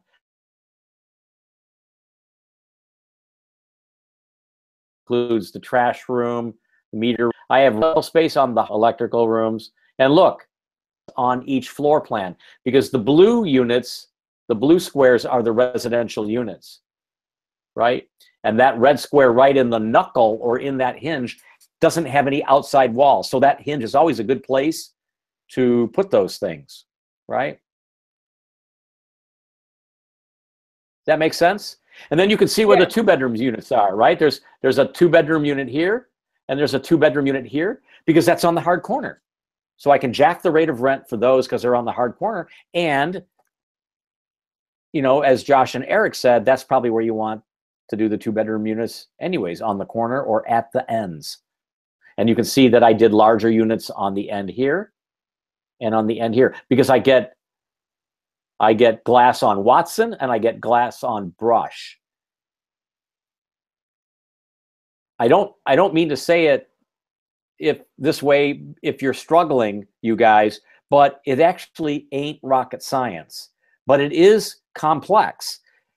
And you can do this. You can lick these questions, these things, if you think about it sort of logically. But I think that, you know, you need to draw plans like, I personally think you need to draw plans like this, or you can draw them in CAD and extrude them, or you can draw it in SketchUp, or you can draw it in Revit if you're more nimble and quick there. Model, or it can be a very simple series of sketches. But you guys, when I drew this first floor plan, I taped this second floor plan. Let me get back to it. I taped that second floor plan directly over it.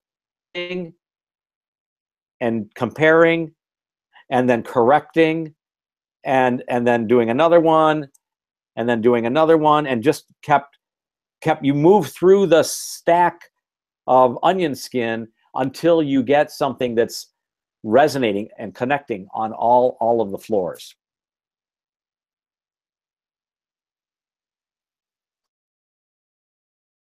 That makes sense? Yeah, that's exactly what I was looking Cool. for. Okay, Carmen, what questions do you have? I was almost done with the first floor plan. I was drawing it out yesterday. Oh, you just froze. Oh, can you hear me? How about now? Could you repeat that, please? Yeah, so I was drawing almost done out with the the first floor yesterday. So kind of like the way my mind works, I think about how the building will look kind of like on the exterior, and then I start working backwards. Yep. But I think I have the first floor, and I was wondering if I could show it to you. If not, I can wait till next week. Please do. No, I want to see it now because it'll help everybody. Not sure how I share. Over upper left, it's the second icon. There we go. Okay. So this is kind of what I was thinking. So this is John R., if I'm not mistaken, and this is Alfred Street. I'm having a little bit of trouble. So there's going to be parking on the first floor just for retail, or if you're just dropping someone off, they can come in either through this door or that door. And then underground parking will be all the way to the left. But this trash room is what... In this drawing, let me ask this question. I'm a little disoriented. In this drawing, is north to the right? Yes. Okay. So you're coming in off of the street for the parking, or you're coming in off the alley? Yeah. This is the alley right here. So I believe this would be north. North should be on the right, correct? Yes.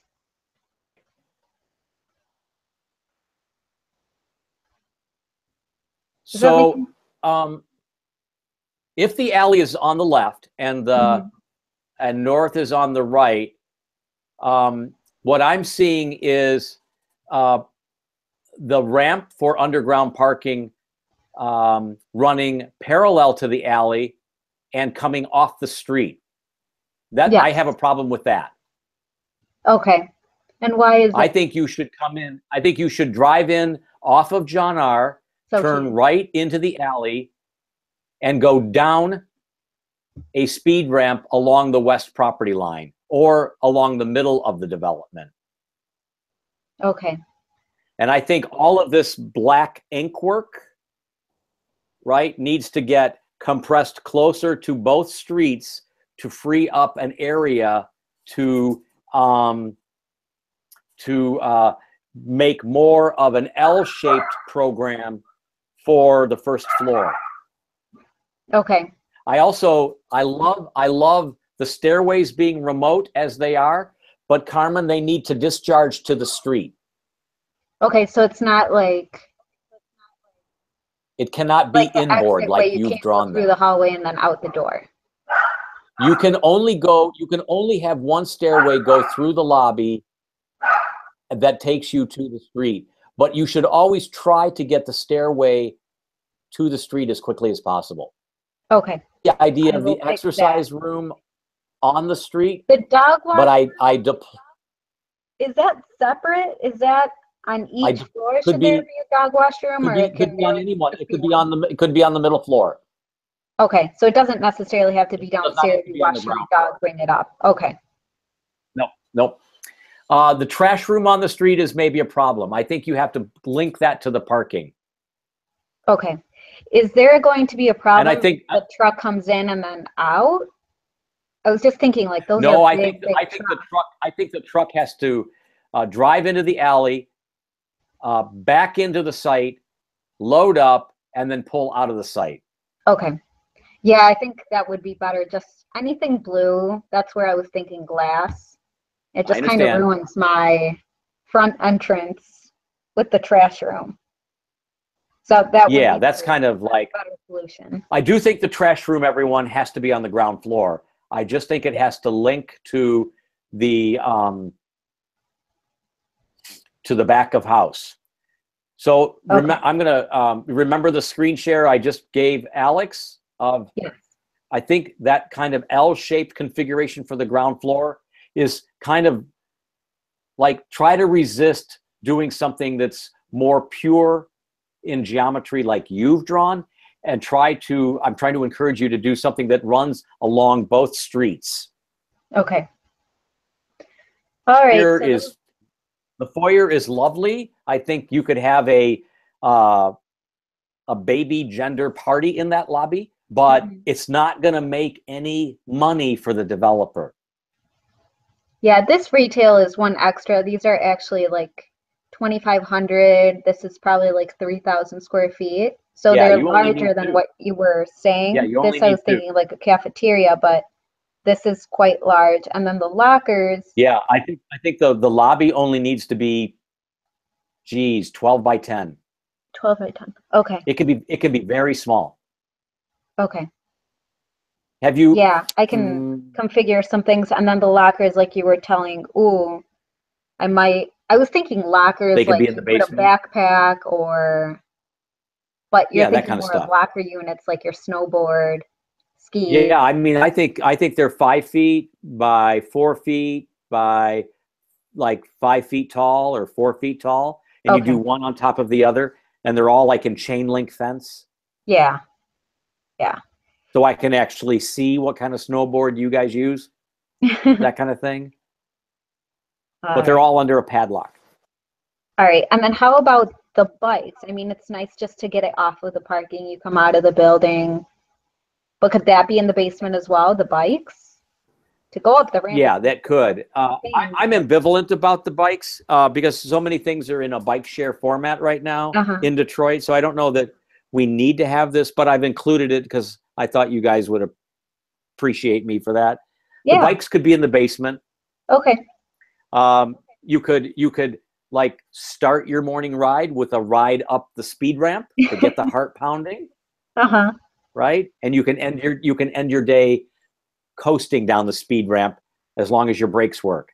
All right. But if I had a nice bike, I might actually keep it in my room. You know what I mean? Yeah. I don't know. I'm ambivalent about it. But I provided bike storage. It could be like bike storage, you know, where they hang them on the wall, then they hang them on ceiling hooks, and then there could be like a stand where they repair things and change out tires, and like there could be a tool there with tools and that sort of thing. But I think the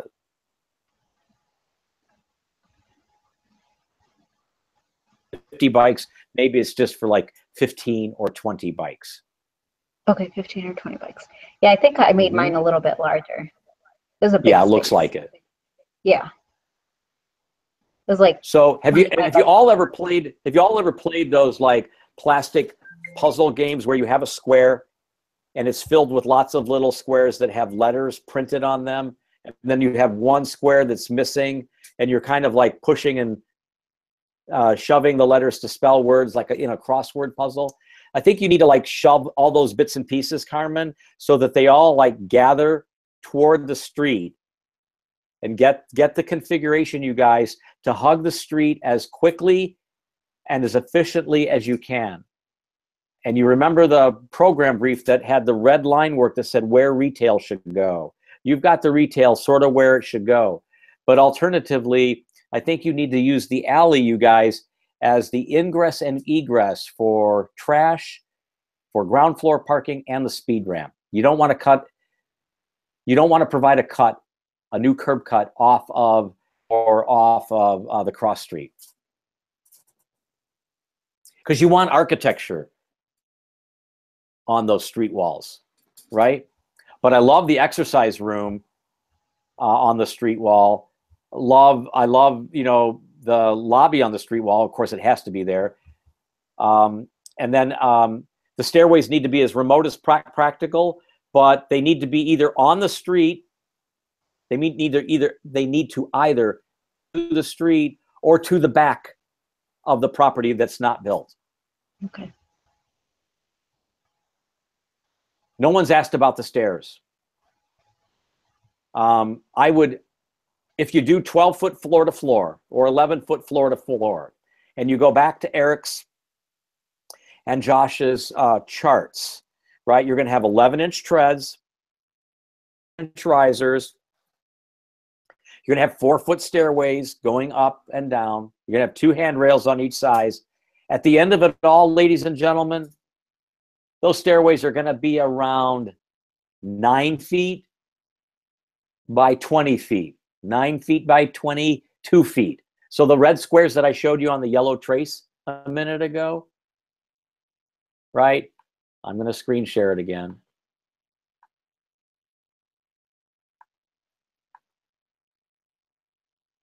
These are actually 9 by 22. This one up at the top, this one here. And you can see this is down here, that's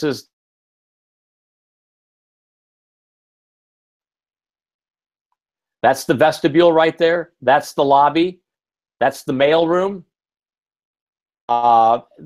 These are ancillary spaces. There's the elevator. And I can go right out.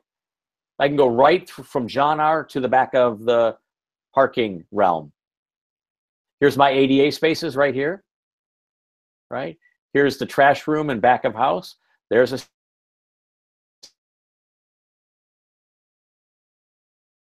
stairway. Same thing here. Just charges to the sidewalk or to the back of the property. I'm just trying to make it as simple as I can for you by showing you things like this. Because I think the invention in the building doesn't have to occur here. It has to occur in the way you put it together. It has to occur in the materials and the proportions and the massing.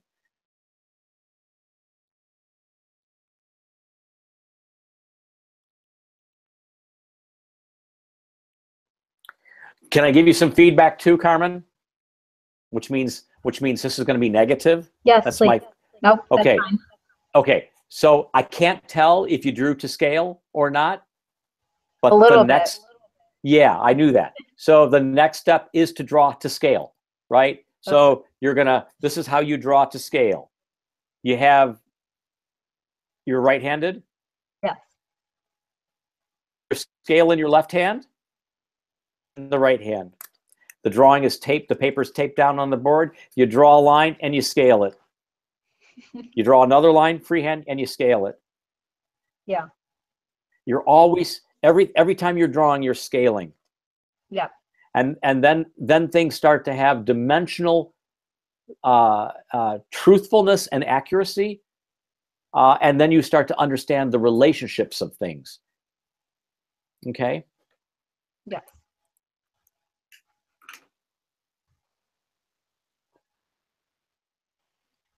I'm giving you so many cues and clues. If we were working on an office, in an office together, and you never know, that might happen, this is the way I unpack these buildings for our team. This is the way I bring them up to speed very, very quickly. And because in my office, as you know, I'm paying you to do this work. And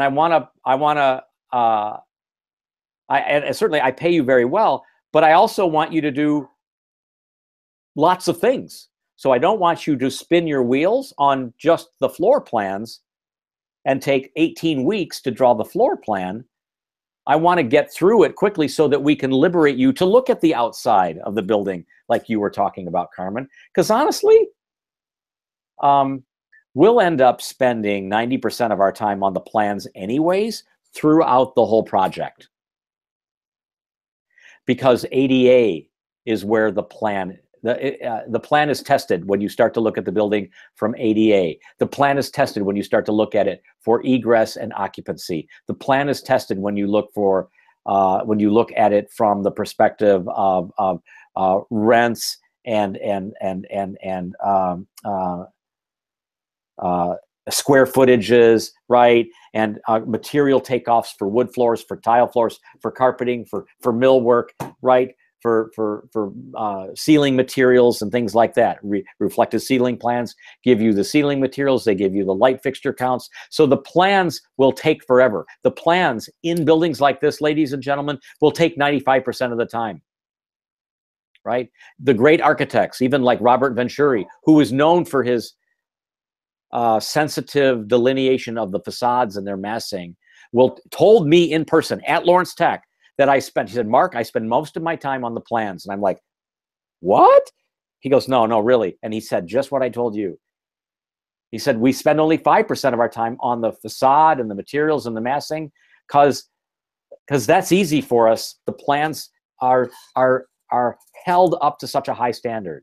So work towards the simplest plan that you can to get all these things to work in the right places, on the right floor, with the right areas, with the right relationships, so that it liberates you to work on the things that you want to work on, to work on the things Ash and I need you to work on so that you hit all of the themes and disciplines that are required in the studio. Does that make sense? So like that drawing, that cartoon that you drew is good, but now I need you to ratchet up the intelligence of that drawing, everyone, by drawing it to scale. And what I just told you about drawing by hand is exactly what you do when you're drawing in CAD, for example, right? You just can't draw a line that's 3,043 feet long and then draw another line perpendicular to it that's 9 feet and then close that rectangle and think that that's a stairway, right? You got to look at 11-inch treads, 4 foot long, 7-inch risers, and suddenly that 3,000-foot line is going to get realistic, right? Just like I was drawing it realistic by drawing it this way. So get to that point, everyone. And Alex asked this question: how do I get to that point? You can draw it any way you want. If you want to draw freehand, I'm groovy with that. I did it. I do it all day long. I got stacks of onion skin at the office that are as accurate as any AutoCAD drawing in CAD. It can be, though, if that's how you're fastest. I would also say that the retail spaces, what I appreciated about the blue line work and the black line work was a sensitivity to exposure and glass. And I think the retail spaces need to have doors and glass on the front facade, right? That's how a retailer is going to survive. A retailer isn't going to depend on the rear facade to generate traffic in a development like this, because the retail customer is probably not parking back there. The retail customer is going to park on the street and walk through the front door. So what happens on the rear facade? The rear facade might have a door out to the back. It might connect to an egress corridor. You know what I mean? So connecting it to the lobby is something you might see at Somerset Mall, where you have a facade on the interior to the the BB store or to Neiman Marcus, and then there might be outdoor facades that take deliveries or other or like the restaurant there, the bistro there, that might have a facade on the outside, but it also might have, with a canopy and everything, then it might have a facade on the inside, where you almost need 2 maitre d's. I don't think a building like this is going to have that condition, Carmen. I think a building like this is going to have a real small retail presence. I think, honestly, these retail square footages, what do they say, 2,500 square feet? You divide that by Eric's number of 100. Those are only going to have 25 occupants. That may not even need 2 means of egress. Right? Am I close on that, Eric? Do I need 2 means of egress with 25 occupants? Joshua? No, you don't. Yeah, so if it's like a mercantile use, probably not. If it's an assembly use, like a cafe, then I have to divide that 2,500 by like 15. 2,500 divided by 15. Yeah, I might have like 150, 160 like capacity in there. So then I might need then I would need 2 means of egress, right? In the back and out the front. That's why I also had you contemplate doing 2 stores, so that one could be small and maybe be purely mercantile, like a Hallmark store, right? Or a small mercantile shop. And then maybe one could be a small cafe. They don't have to be both 2,500. They could be, 1,000 and 4,000. It doesn't matter to me. Lots and lots and lots of moving parts in these buildings. That's why I'm trying to get you to focus on like the big brush strokes now, so that you can get into it and let it play out.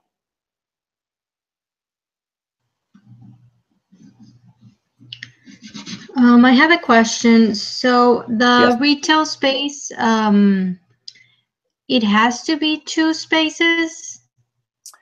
Well, I just tried to say, it doesn't have to be, but by giving you the opportunity to do 2 separate retail spaces at more or less 2,500 square feet each, it allowed you to create an occupant load that would be small, or that only has a door on the street.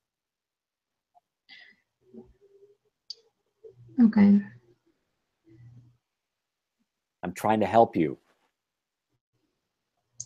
Yeah. But it could be 1 retail space. Sure. No, I meant more. No. So, yeah, I'd like you to keep. So lots of moving parts. I don't know if you can put all this coffee in this 10 pounds of coffee beans in a 5-pound bag. There's a lot. There's a lot here.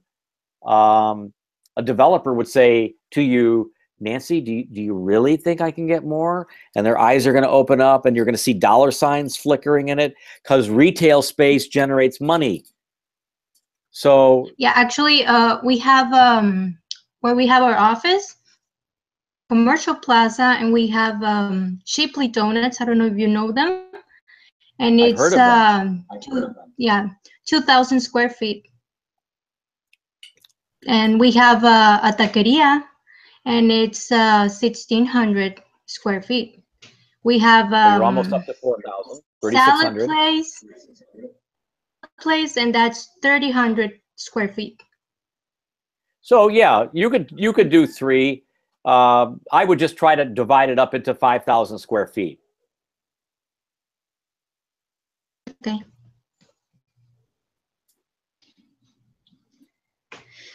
I also made the suggestion of 5,000 divided into 2 spaces, Nancy, so that you could put both retail spaces next to each other at the hard corner, or make it 1 retail space at the hard corner like I just showed you in my sketches. Or if you felt compelled, you could break them apart. It's up to you. Yeah. But be careful about promising more and then finding out you have to deliver less. This is it's good advice as you get into your practice more.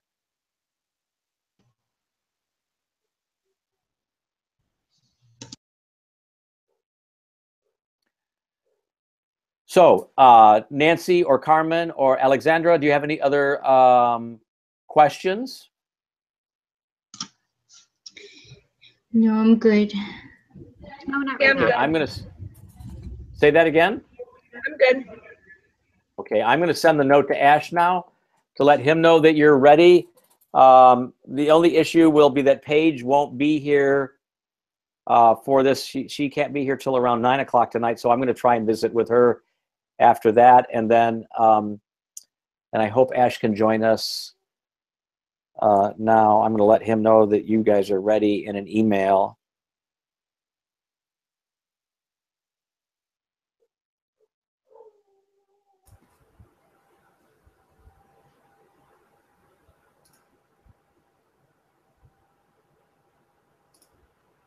Okay, I just sent a note to him.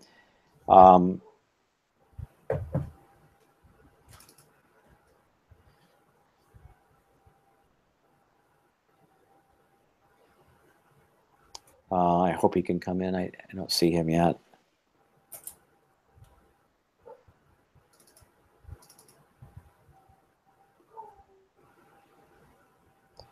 Let's see. And then so this week went pretty well. I knew that with this many students, it was going to like be challenging to sort of engage with each of you. But like talking with several of you at the same time, talking about your questions and replying from my perspective and my experience, I think it's been really good. Honestly, I was a little apprehensive about this many students when the semester began, but so far I've really appreciated the sort of way that we've been able to dispatch this information and in these sort of sessions and these sort of group sessions with you. I will say that as we're going through the how do I do this and what do you think about that kind of interrogation of the faculty member as it relates to buildings like this, I will say that that's been really helpful, but you may find that the conversations will be less global and more particular as I have like drawings from you to look at and drawings that you can share. So one thing that I'd like to suggest is that you be prepared on Tuesday to show those drawings with our classmates so that we can get into sort of taking these things apart and analyzing them based on what you did, okay? So I'm not seeing Ash yet. I see that Courtney is here. Courtney, did you go hear the lecture already? Yeah, the lecture just got done with. Really? Yeah. What time did it start? 6:30? Probably, yeah. Around there by the time it started.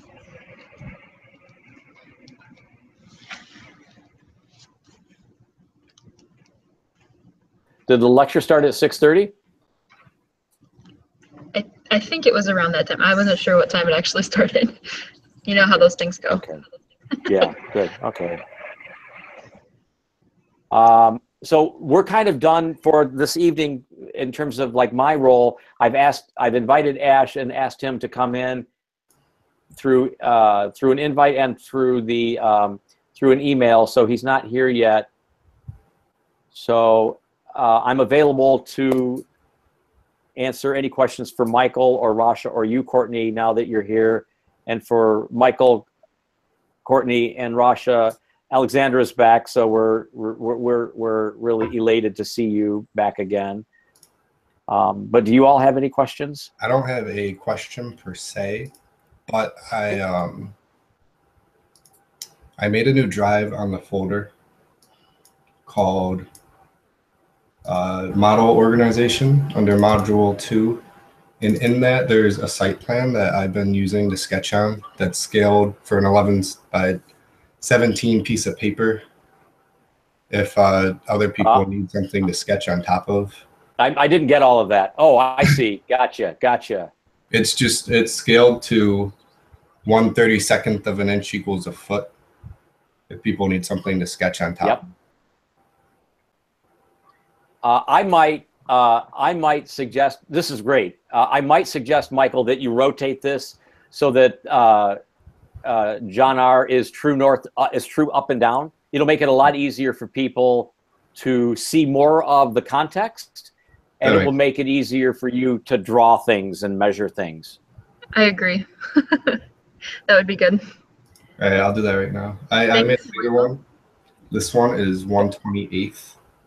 If anyone needs to sketch larger things.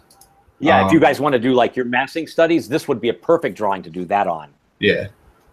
I also exported the model to SketchUp. If someone wants to make like an actual masses, but I haven't actually opened Fantastic. it. So everyone that's here, I kind of want to see from you on Tuesday just that, a massing model, plans that show units and stairways and elevators and some of the other things that are like embedded within the program of the building, and then we can sort of walk through all of that together next week. Okay, because I really want to get you to commit to, okay, just a moment. I really want to get you to commit to position on the site. I want to get you to commit to the belief that you can put all of this program and all of these parking spaces and all of these units into the buildings plans and into the mass. Because we have so much other fun stuff, right, to juggle. Yes, ma'am. Okay, on our program thing, it says that balconies are limited to the street front, and I was wondering why that is. Just because it might be kind of, I mean, I think you can make an argument for it, but I just kind of make it, I want to make it simple. Every question tonight has been like this, and I don't mean this like pejoratively or negatively, but it's always been these like apparently benign questions, but they have these elaborate, at least for me, elliptical, long-winded answers. Balconies are a big effing deal. Okay, right? Because they are based on, they need to be considered relational to the structure that you choose.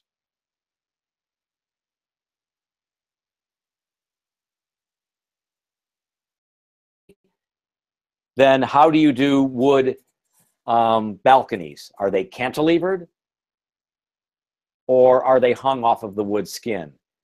Is it composite metal deck with a poured concrete slab sitting on a steel frame? Is that your deck? Is that your structural deck? Then how does the balcony hang off of that? Can't cantilever off of that. Is it post-tension concrete or precast concrete on a steel frame? Yes, you can cantilever off of that. But here's the, and that works fine. That's lovely. I did that at Main North.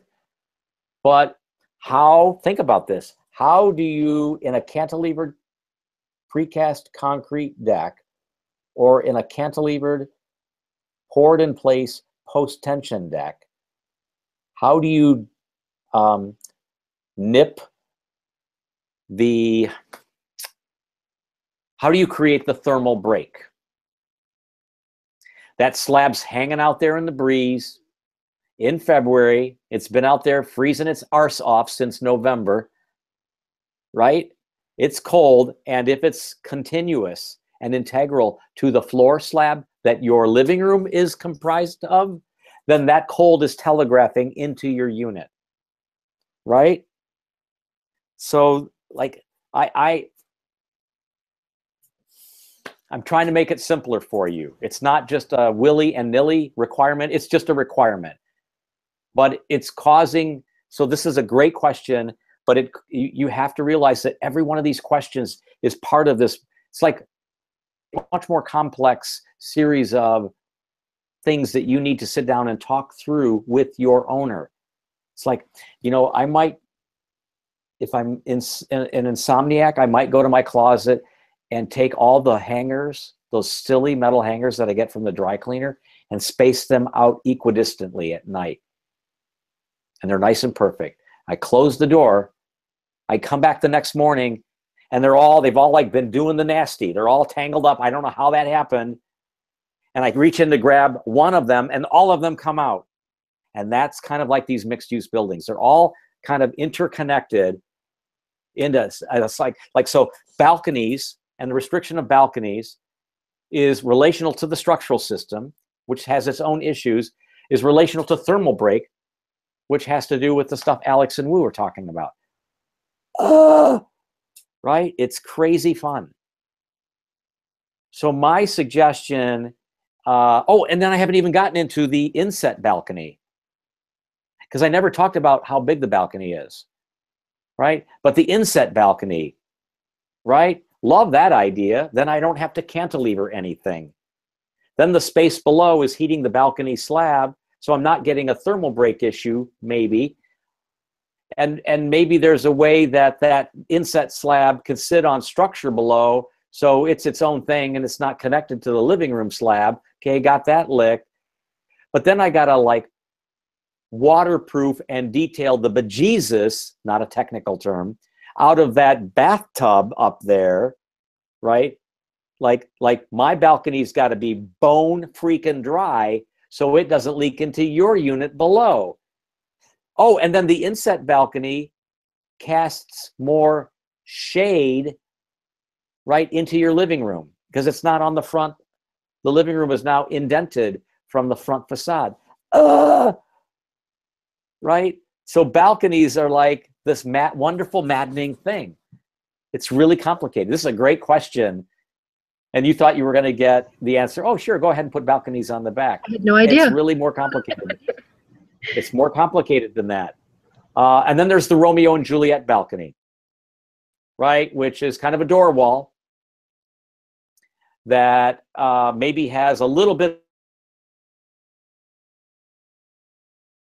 sticking out, you know, like that. And there's maybe a little railing. So you open the windows or the French doors from the living room there, and maybe you can stand out on the balcony, but not put a chair out there. So that's another balcony, right? I don't know the answer to your question. I was just trying to make it easier for you. It's a good answer. You're just going, I know, y'all are just sitting there going, oh, this guy, I can't even imagine working for this guy, right? But this is so much fun because like, this is exactly what the owner, architect, contractor meetings are all about. We literally, these projects are like onions where you just keep peeling the skin and you think you're getting closer and closer and you realize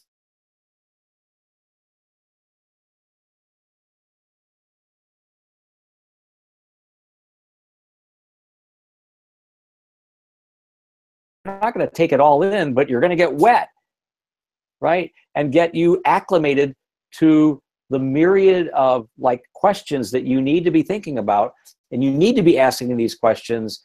But I'm trying to train you to realize that with the questions, they're linked like those hangers in my closet to one another, and you can never, ever get them perfectly separated. I think I hear them right now, tinkling in my closet. I can hear them,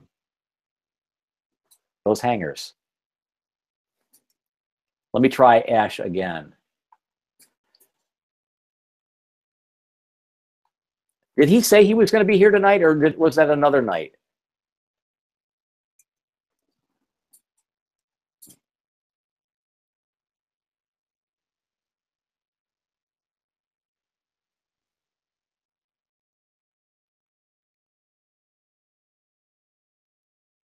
I actually don't remember.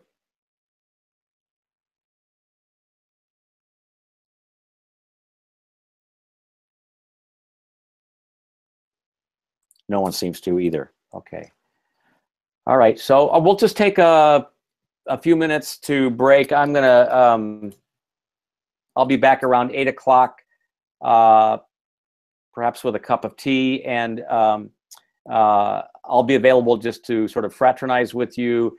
You can continue to work on your things, and then if there's anything else that has occurred to you that we want to talk about or that you need to talk about, we can do that then. I would say that to remind you that I really want to see this week and weekend to be kind of a productive weekend. I really want you to kind of give birth to everything. Oh, he's pulling in right now. And we'll look at those in those sessions. And on Sunday, I will release a sign-up sheet, again, like I did this week, and then you just populate it based on your best schedule for the week, and then we'll meet in pairs next week like we did more or less this week, okay?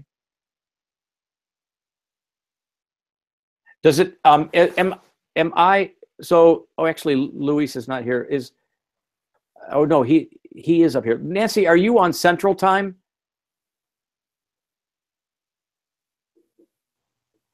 I'm 1 hour behind. Well, how about I do this then? Because Sunday mornings are hard enough as it is.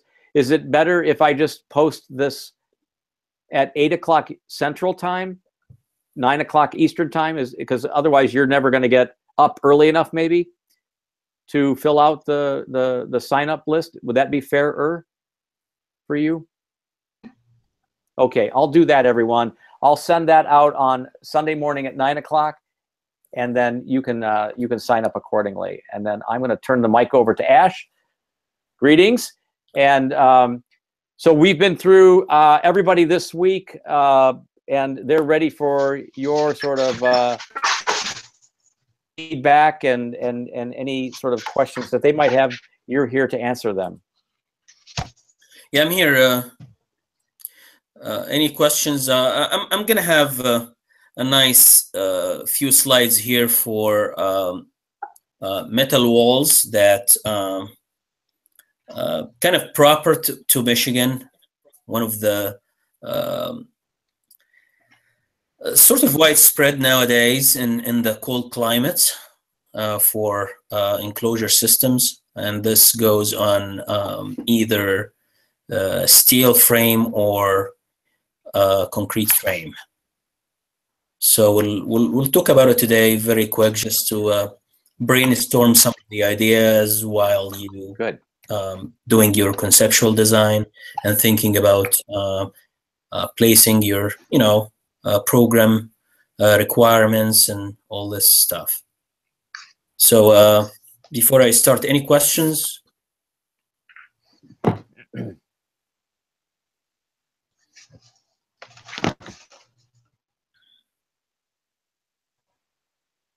Nobody has questions for me. I don't know why I feel discriminated against.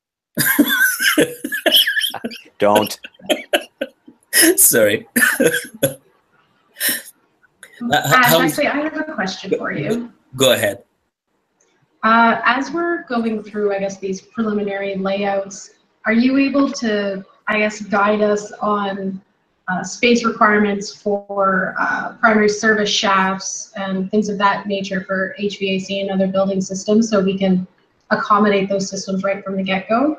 Sure, Lynn. Yeah, I'll be happy to help with this. Yes. Okay, and that's something, I guess, maybe into next week when we have drawings, or as we learn more about systems, we'll get an idea on volume or square footage for what those shafts will be. Mm-hmm. Okay. I'll give you. I'm not a mechanical engineer, but my experience is like Mark. I designed a lot of buildings, and I sit with mechanical engineers. So usually it's different, project by project. It depends on the load that they calculate. So I would say it's, again, it depends on the mechanical engineer itself. So they do have different opinions, even having 6 or 7 students last spring on a AE, Architecture Engineering Studio, in building in Louisiana, which is hot, humid. They came up with like 3 different systems from one instructor. So it depends. Okay, and then I guess what in that respect, since none of us, I guess, are really engineers here, at least to my knowledge anyway, for when we're accommodating these systems, and I guess what you expect from us from the lab component of the course, I guess I'm trying to understand the overall goal and what you'll eventually be expecting from us as far as systems. I posted for you some examples, guys, on the Blackboard. This is just, again, this is a preliminary for each module: sustainability, codes, enclosure, and structures. So I hope everybody just get a glimpse on it. It's not Bible, okay? So it's not a holy book. It's just an example, student work, but good, overall good.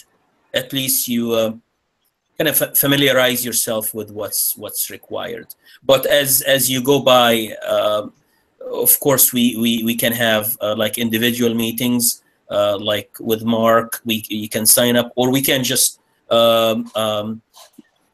discuss it in front of everybody. That's if you give me the permission to. Okay. I guess we just need to get the ball rolling a little bit first. Hey, Ash, I have a thought. Do you have a complete student project example from a previous semester, maybe a recent? I did post one. Class? Yes, as the internet's kind of lagging here. Yeah, I did post one example on the Blackboard under course documents. Okay, good. Thanks. That's the Friends of Detroit River project that Tom had either last spring, I believe, last fall or last spring. But this is a good one. Janelle, I think a few of you might know her. Probably. Yep, Courtney. I know her. Yeah, Courtney in Russia. Yeah, she had a really very good project, and I did post her work as well under course documents. If you want to browse the Blackboard, it does give you. It does have the architectural components or the studio plus the lab. 4 nice, I think 3 or 4 nice boards for the lab components, including the structures. She has a very nice 3D for her structure systems. She did have some of the climate studies that she did. She did have enclosure, what she's using for enclosure, double skin. I didn't agree with her on this, but usually double skin with wood is not perfect, not a perfect system. But the overall, she won the fine grain, I think, and she just today asked me for a letter of recommendation for grad school. So she's amazing. She's unstoppable. I tried to give her a bad grade in construction systems. I couldn't. I tried my best, but she got a couple A minuses in 1 and 2, and she won the CSI competition. And she won Freeman. She's just a very good, excellent student. So. Mm-hmm. If you want to look, I'm actually looking at her. I'm actually looking at that PDF that you shared, and I'm not sure. It looks like it's 6 pages. Very nice drawings. I think I've seen this project actually. Yep. Good. This is helpful. Yeah, I'll post as I go by. That's the kind of integration that we need to have the studio, and it's not like a separation or somebody writes technical drawings, or it's like a nice blend of structure, enclosure, and the design. And she does have like a title for every board, but that's the kind of level that we are looking for. It's it's a different project, but again, the components are pretty much the same. So you have to show us kind of a nice integration, nice blend. Don't single out. Good. Thanks, Ash. Yeah, the studios and there are many others as well. Mark, on, but this is like a module by module in the past from fall 2014 when I taught the lab back then. But not when I go by, whenever I find a good example, like a complete example, I'll post it for you. I think I do have 1 or 2 more very nice ones to look at. Not residential, or I think there is one that's multi-use. I hope I can get a hold of it. That's Birmingham, the usual site that Art Center of Birmingham that Tom Nashing used to do, which is sort of a closer to the footprint of this project, and of course the same climate, surrounded by 2 main streets, and so.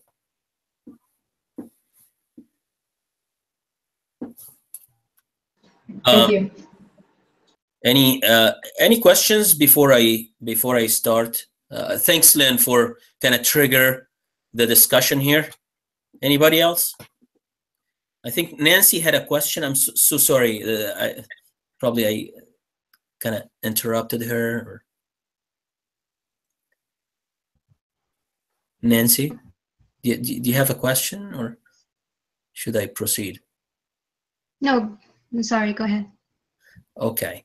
I'm going to do a screen share again. This is, we used to have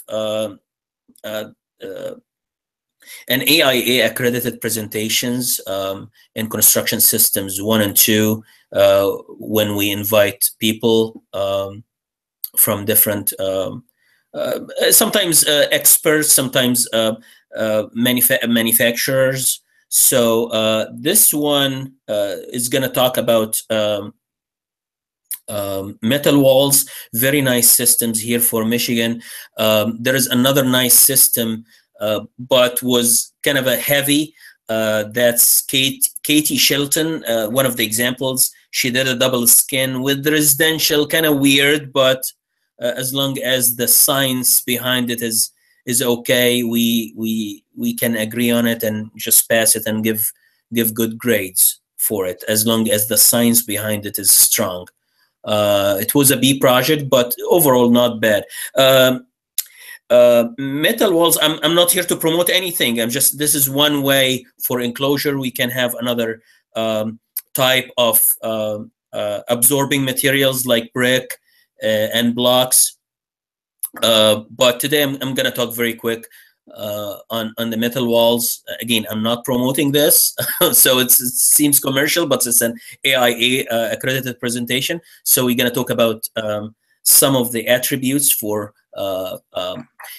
doing metal walls. You're going to be required to have a long wall section on all your building with couple details. Hopefully, I'm looking at usually a parapet detail and an intermediate floor, and if possible, the foundation when it meets the ground or the sidewalk.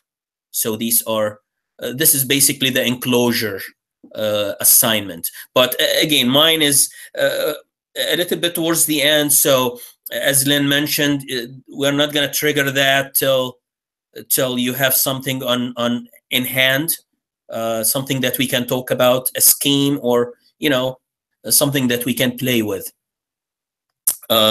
So I'll make a screen share very quick here. Probably I might have to kind of clean up some of these slides. This is ASHRAE 90.1 2007. Of course, Michigan is under 2013. Some jurisdictions, Mark could correct me on that, on residential follows IECC 2015, International Energy Efficiency Code, Conservation Code. So let's get started here, and I hope everybody see the slides here. Yep, we see it. Okay. Again, I'm gonna have to clean up this. It's too much. I can't present more than 30 slides or so. That's my, and this is the AIA. This is continuing education, meaning that if you have an AIA affiliation, you have to satisfy, I think, 12 credits per year to keep your affiliation. That we call it HSW, Health, Safety, and Welfare. And this, of course, qualifies for one of these. So we'll look at the key performance of and requirements of the exterior walls. What's multi-component wall systems? If you use this system, we call it a rain screen. So we'll talk about what's rain screen. They did evaluate and did some evaluations, all this kind of stuff.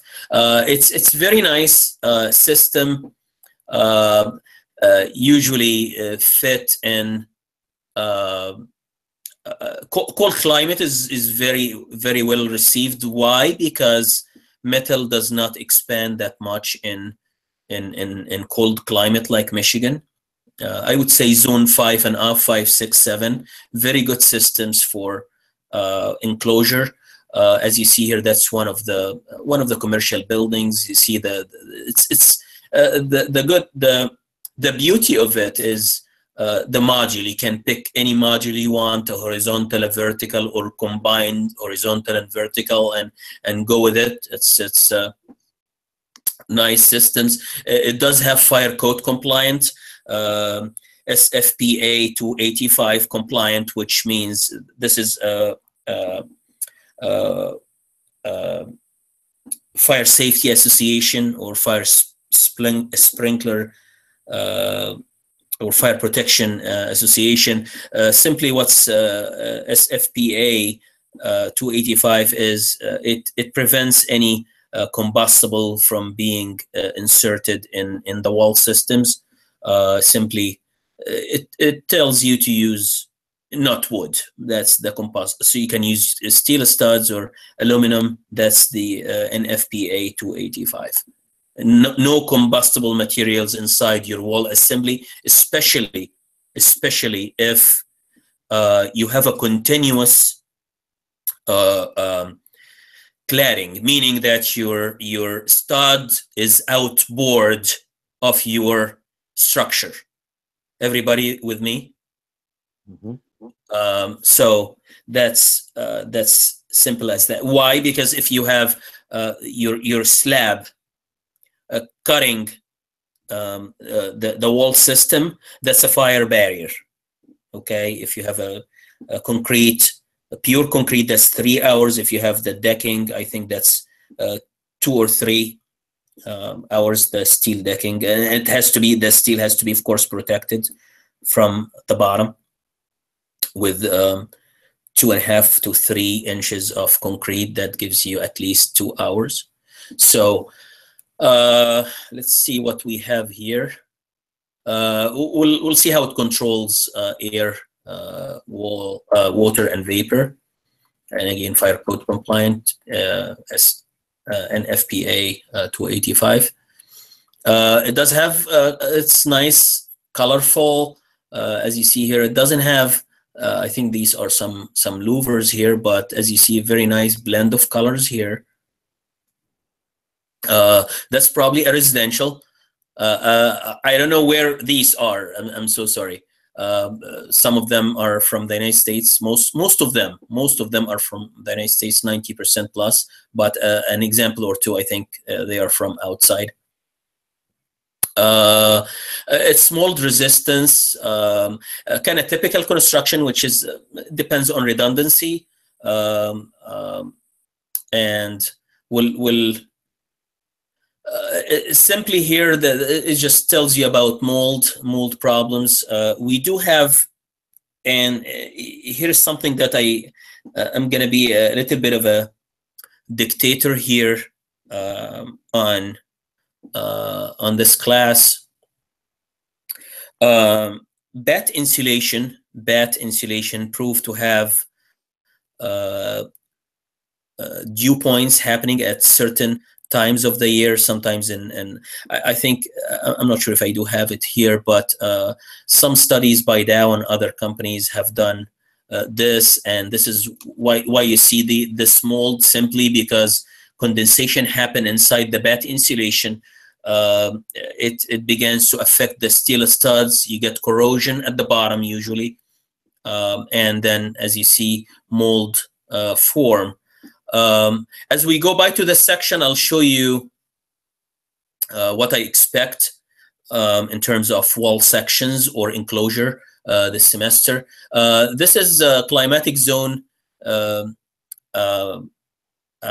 problems, simply moisture problems. You have in the south, you have very high risk for summer moisture problem in this area. And if you follow up with me, if you take this line between North Dakota here and Montana, or just half of North Dakota, and go with this line vertically down, see here, this line, the right side of the map is moist, or does have moisture problem, and the left side is dry, except like I would say 100 miles from the coast, starting at Northern California all the way to Seattle, Washington.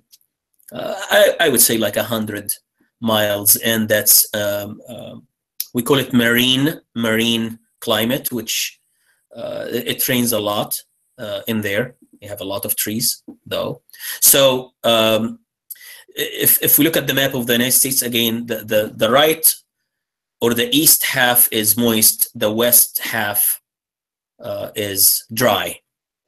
So you have very high risk of summer moisture problems here in the south, and then moderate to high Tennessee, Arkansas, North Carolina, part of Virginia, Kentucky. And then we have moderate to high risk of winter problems, which is part of Zone 4, Zone 5, Zone 6, Zone 7. I think most of you are aware of the climatic zone. I think I do have a map here, hopefully. And then low risk for moisture problem simply in dry climates, which is some parts of Texas, western Oklahoma. I think all the state of New Mexico, Arizona, probably Nevada and California. That's overall dry weather. They don't even need you don't even need a vapor barrier there. This is one of the sections for cold and very cold climates. As you see here, again, we'll talk about the batt insulation inside the stud later. I highly recommend that you let me stop the sharing here and give you some animation. Hopefully just let me see here.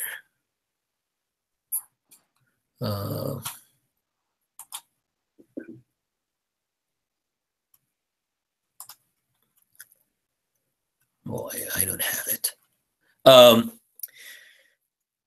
Anybody here from Canada? No? Oh, yeah, sorry, I am. Yeah. Okay. So Canadians are very smart in this. When you, I resemble your steel studs, our steel studs, if you have a steel studs, and that's sort of a widespread system. We're not reinventing anything here, but usually have either steel studs or wood studs for your enclosure for buildings here in the United States. So I resemble these steel studs with your ribs, right? Your ribs. Just imagine your ribs when it's cold in Montreal in January or February. What you do is just you get your coat, right, and cover your body, right? You get a very good coat and you cover your body, right? So I resemble I love to push always for continuous insulation. Continuous insulation prevents any rust inside the studs. So I would highly recommend that you guys put continuous insulation on and outside of the studs, and don't use bat at all if you are using steel studs because of these condensation problems. So you don't take this coat, right? Cut it and put it in your ribs, right? But you cover your body, whole body with it. This is the way you feel the warmth, right? So it's exactly the same thing here. We are not gonna cut this nice coat and shove it into our ribs, but we're gonna cover, we're gonna keep it intact, as continuous as possible, and then cover our building with it, which is the continuous insulation. That's when you have a steel, you have a problem always. Steel is very conductive, right? Versus wood, it's 400 times, I think, more conductive than wood. Why I'm saying that? Because I haven't seen cookware made out of wood, right? It's made out of steel. I haven't seen anything made out of wood. This means that steel is very conductive material, and there is always, guys, a correction factor if you are using steel studs, always. So the final insulation values of your buildings are not the one that you are putting inside the steel studs. Even if you got R17, R19 inside the studs, still the resultant or the final results is not going to be R19. It may be less than half of that. This is why we are trying to come with an innovative ways, trying to make our building with just avoid this moisture problem and still achieving the coat. Let me go back to the screen share here, and this is one of the systems, again, this for very cold, where you put the vapor barrier usually on the warm side of the insulation. So I assume that there is a vapor barrier inside. They have water / vapor. Again, this is another story. We'll talk about it later. So, but here he did have the insulation, unfortunately, inside the bed, but he does have his metal walls on the surface here. This is your gyp board covering the studs, 5/8.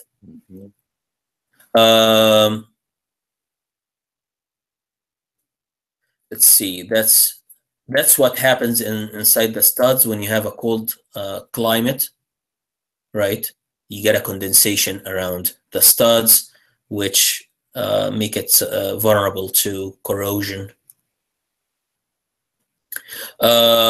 Just multiple iterations, and as you see, this part here is if you had looked at many buildings here, this is like it could be a C-section. This is like a tie from the bottom of the beam. This is not another slab or anything. So sometimes you see it diagonal from the steel beam.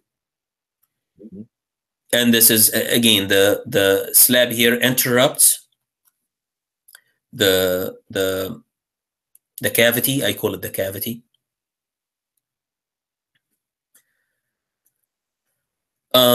Let me, this smart vapor barrier, it's just, they call it smart. It's kind of change gear when it's, when it's very moist. It's, I don't know, it allow pores. They are industry, so they claim things that sometimes is, not in, but simply it changes its permeability with the change of the moisture level. This is the second solution here, which again puts the cavity outside of your slab system. So it's like a curtain wall outside of your slab system. We love this with metal walls, okay? So if you're gonna settle with this system, just don't forget to have a fire barrier in here, in this area, to prevent the spread of any fire, God forbid. So we love this system if you are going to use metal walls or metal enclosure. Why is that? Anybody can guess of anything? I need a dialogue, not a monologue. I hate to talk to myself. Any thoughts why this is good for metal walls? Not the other one. The other one is good too. It's not a sin to make it interrupted by the studs. Why this is slightly better? Is it because the insulation is more continuous? Who's that? Eric. Okay. Good guess. But the other one will be continuous if you put it outside, Eric. It's a good guess though. It's another reason. Any guess for credit this time?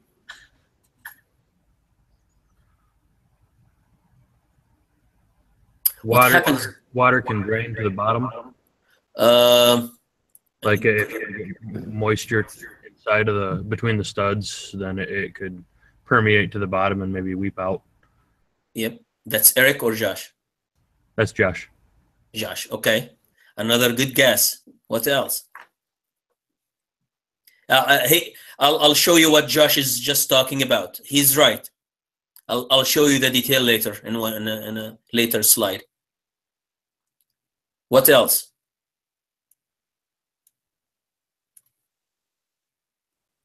So these two guys will steal the credit for today? Nobody? It's also keeping the slab on the inside from being a conductor, isn't it? Okay, what else?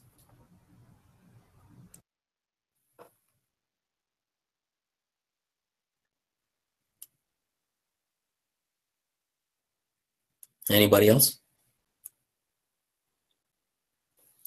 All are good reasons. What's the important reason for like a building like ours, 3-4 floors above the ground, as some of the examples that you have seen? Final call. It allows for expansion and contraction freely. Okay, just imagine the slab is, if you have a, I'm sorry to use the analogy, if you have a structural column and this got an excessive load between two slabs, it starts to buckle. So this does the same. If there are excessive expansion and contraction in between the slabs, and you have the slab here cutting the continuity of the wall, you might have some problems, pop-ups, and the screws or the clips, these nice clips here. So we love to have the studs outside of the slabs in case you're gonna do a metal wall. And the continuous insulation could go inside. We'll come to this later as Eric trying to brainstorm here. ASHRAE, assuming that this goes for commercial buildings, ASHRAE 90.1 is the one that controls the game. Don't look here at things change, so got updates. Now I think we are under 2013 with some provisions for commercial. And again, IECC 2015. If you're looking commercial, everything shifted up one zone here. So we have to have a effective R value, right? Effective means that you have a correction factor, usually half, I would say, with a stud, a third or a half. So the final must be 15.6 or better. If you're using metal walls, Okay, mass walls, that's another story. We are talking metal now with a steel studs, so we have to have correction factors in our wall assembly here if we're gonna use the batt insulation. So everything shifted up here. So like zone C now became 11.6, zone B, which ours 15.6, zone A, I think it's gone up probably 17 or 19. My memory does not serve that well. Again, typical assembly inside gypsum board. If you have a vapor barrier to the inside, batt insulation with the studs. This is your gyp sheathing on the outside and receiving the metal on it. I have better systems for you. As you see, some of these examples, excuse me. That's commercial. This is what I'm talking about. This is the nice stuff. Okay, so this is as you see here, they remove the batt from the studs, from inside the studs. You have here your interior gypsum board or whatever where you receive paints. Here's your gyp sheathing, 5/8. And then they started to do Z channel in the cavity and having XPS mostly, or polyiso with kind of some stiffeners on both sides. You could have in hot and slightly, I would say, southern Ohio or something, you can have this kind of glossy face, aluminum foil face. You can do that. It reflects the heat outside very well by radiation. And then he does have here his metal wall assembly after the insulation. Another example is very nice modularity here. I don't like this, to be honest. I love that the module here continues through the window. That's the beauty of it. This is just a fire test to comply with NFPA 285 that requires the entire wall assembly be tested with the fire test. I think complies to a certain ASTM E84, I think. So they're just trying to prove you that this system comply with NFPA 285. Excuse me. This is the assembly here, as you see. Let me. This is again, it's just talking about continuity, and if you have an opening here, like a socket or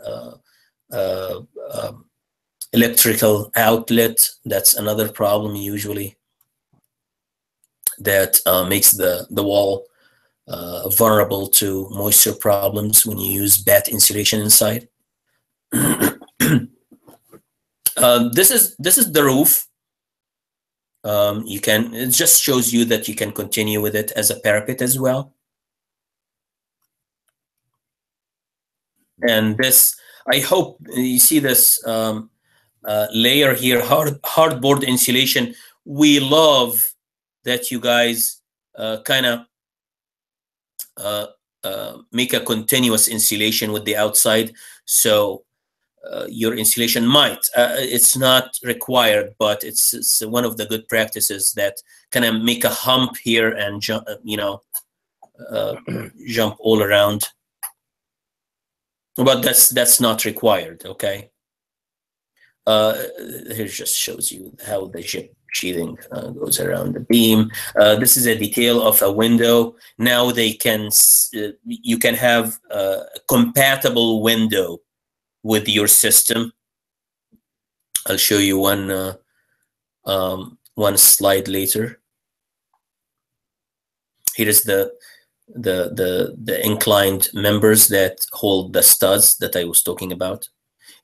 Sometimes it comes from the decking. I don't recommend that. I recommend that it comes from the steel beam, channel coming from the steel beam to hold your exterior wall. This is another system. This is the sandwich panel. He used it here with batt insulation still, but you can still beef this up one more inch and get rid of this crap inside. Let me see here. We'll have another lecture on reservoir materials, which are the materials that absorb the rain, absorb the water, masonry, brick, eaves, precast, and the non-reservoir materials, which are the metal, glass, or polymer-based, terracotta. And as you see here, the rain comes, it penetrates brick no matter what the quality of your horizontal mortar joints here. It does go in no matter what. This is why you have weep holes for the brick. Then the sun comes, second day, heats up the space, and you start having this moisture problem. I have a problem in my car garage with one of the windows. No matter what I do, remove the snow from the sills, it's still not going well. Still have some condensation inside, and the paint comes off, stuff like that. This is again because of I have a brick facade on my main facade of my house, and it does this problem here. Of course, with a steel stud, it's more severe. With wood stud, it's less, but still the same problem. Condensation happens here inside. This is simply the one that we have on UTLC building, these corrugated metal walls. Mm-hmm. This is the same system with a nice combination of glass here. I wish we had that. As you see here, they are playing with multiple colors, as you see here, darker, and then vertical, and then kind of an inclined here, and these are horizontal around, probably that's, could be a stair, I don't know what's behind, but very nice to play with. And he does have here nice kind of a plinth or first floor, or half of the first floor. I think that's a sandstone, or could be a unfinished granite, unfinished marble. Too many shapes here for the metal walls. And again, I'm not promoting this, okay? This is nice playing with the module. Dividing the facade into, just in case if you don't have opening at some point, if you have like a neighbor and you cannot open a window on a neighbor, that's a nice solution also. This is the sandwich panel that they have. It has the foam insulation inside, so it comes ready to be attached to your Jip sheathing. I think Mark knows that. That's UC, right? Mm-hmm. That's correct. Morphosis. Morphosis. It's nice metal walls. It's a dormitory. There's a door. That part is the dormitory, but it's also the swimming pool, and it connects with the fitness center for the entire athletic department. Very nice, as you see here. I love that again, your windows here is like a 3-module window. This is 2-module window, as you see. This is 1-module window. Very nicely designed building, and just play with the solid on a nice void here. So play with the color and the light, and then very big dark glass area here. Very nice building. You will see this, guys, in a lot of car dealers are using metal walls nowadays, but see here, that's that's crappy stuff here. I don't like this relationship. So it should have been, see here, this kind of a sliver here above the window. That's not a good practice here. Probably, what's the problem here? I think they didn't have, your design has to go with their availability in terms of panels.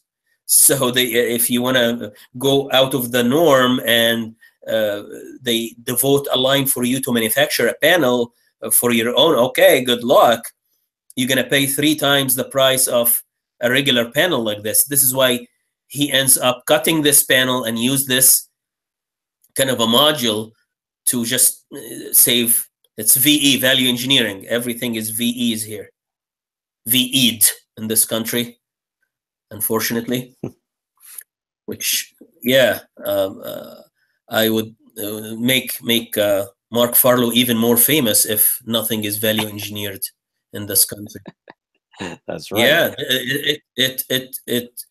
it tie your hands, because whatever you come up with, they are not going to pay for it. So you have to come with something or a solution that is agreeable upon from all the parties, so that you can continue. You guys will face this when you go to practice. So that's a nice module, nicely executed building. Curvatures, very nicely done. I would love to see some crazy stuff in your design. Another nice color, sunset kind of color. This is a 3D. This is your skeleton. This goes again on. In this case, probably that's your Z channel here. So the insulation goes inside as the section way back, the section that does have the Z channel. Okay, so they use the Z channel as sort of a part of your frame for this. Nice system though. Okay, still, so you can use this one with continuous insulation outside. It does have equalized rain screen principle, simply equalizing the pressure on both sides of your cladding. That's what rain screen principle is. Simply, you leave this, see this joint here where's my mouse is? This is pressure equalized, meaning that the air can go in the arrow direction, and the water too. There are much better detail for the water. That's probably the end. So they have a weep hole. That's probably the end of the wall here, when you have like one in the bottom. So all of this system is pressure equalized. Sometimes they seal the verticals, but they never seal the horizontals. So the verticals, sometimes they seal them so they act as a thermal chimney kind of vertical chamber, but most of the system is pressure equalized. Again, some instance they seal the vertical joints, otherwise they leave everything kind of open. But I'll show you another detail how it's protected from wind-driven rain. But that's what define rain screens, to have pressure equalized joints, so that when you have a wind like Irma or Katrina, or so the wind is not, the rain is not driven into your wall systems. If you have a pressure equalization, if you seal these joints with silicon will deteriorate, will get ugly after 5 years, and you know, it will not look good, and it will be a failure. Nobody will hire you to design their buildings anymore. This is the horizontal, some of the horizontal details. Backside ventilation. This is more detail here. So even if you have a wind-driven rain, the rain cannot go this much up. This is why this is kind of up. So just in case if you have a wind-driven rain, it's not gonna, probably is gonna go all the way till it covers the head of this bolt, but no more. So you still have the equalization, and you still have the rain cannot penetrate your system here. The same detail, but on a horizontal. This is simply the joints. Again, as I mentioned, we leave all of these joints open. If necessary, you can seal the vertical, but not the horizontal. Again, wet seals deteriorates. That's the end of a wall here. So we tend to see, I think this is, I'll show you, this is a better slide here. The drain of any rain that might come behind, better than this one here. And you still have the insulation inside, and again, we don't recommend that. See here, when you have a silicon, even the upper grade, the highest grade you can ever imagine, after a few years, the UV will eat it and start cracking and do these ugly streaks. Very hard to clean up, very hard.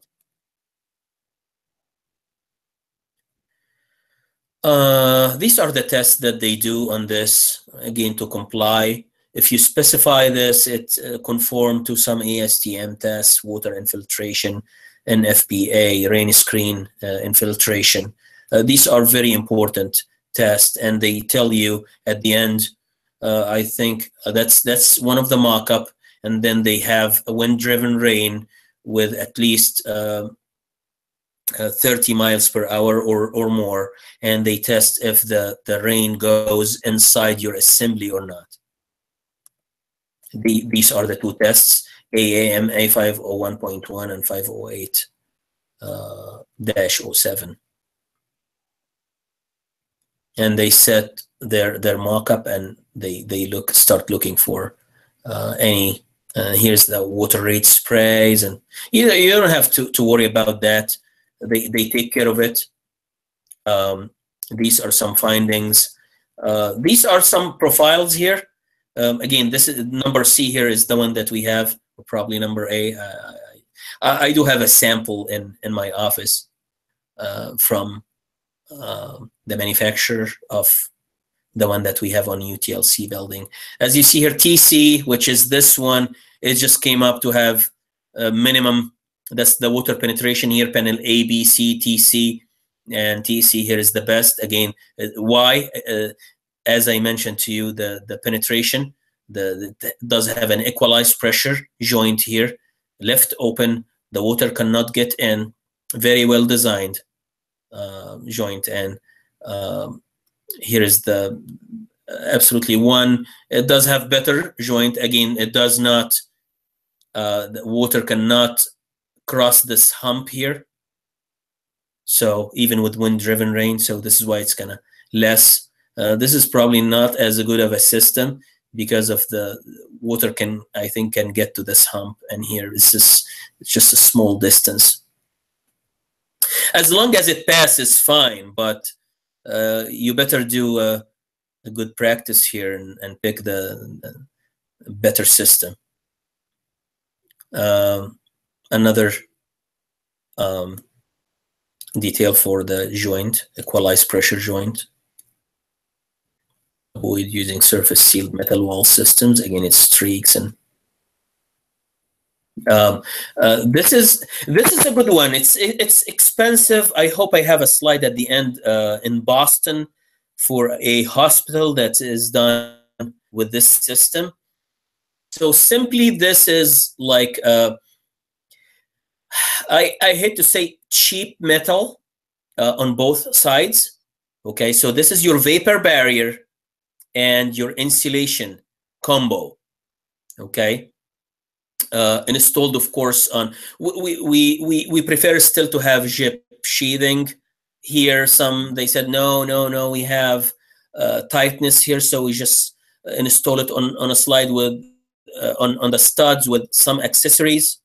So this achieves for you the energy code, water penetration test that you see, but it's slightly expensive. Why? Anybody can tell me why here this is slightly expensive?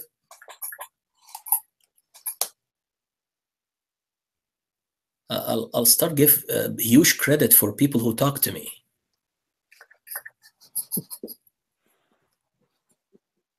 Why do you think this is expensive? I'll show a nice 3D for this one here.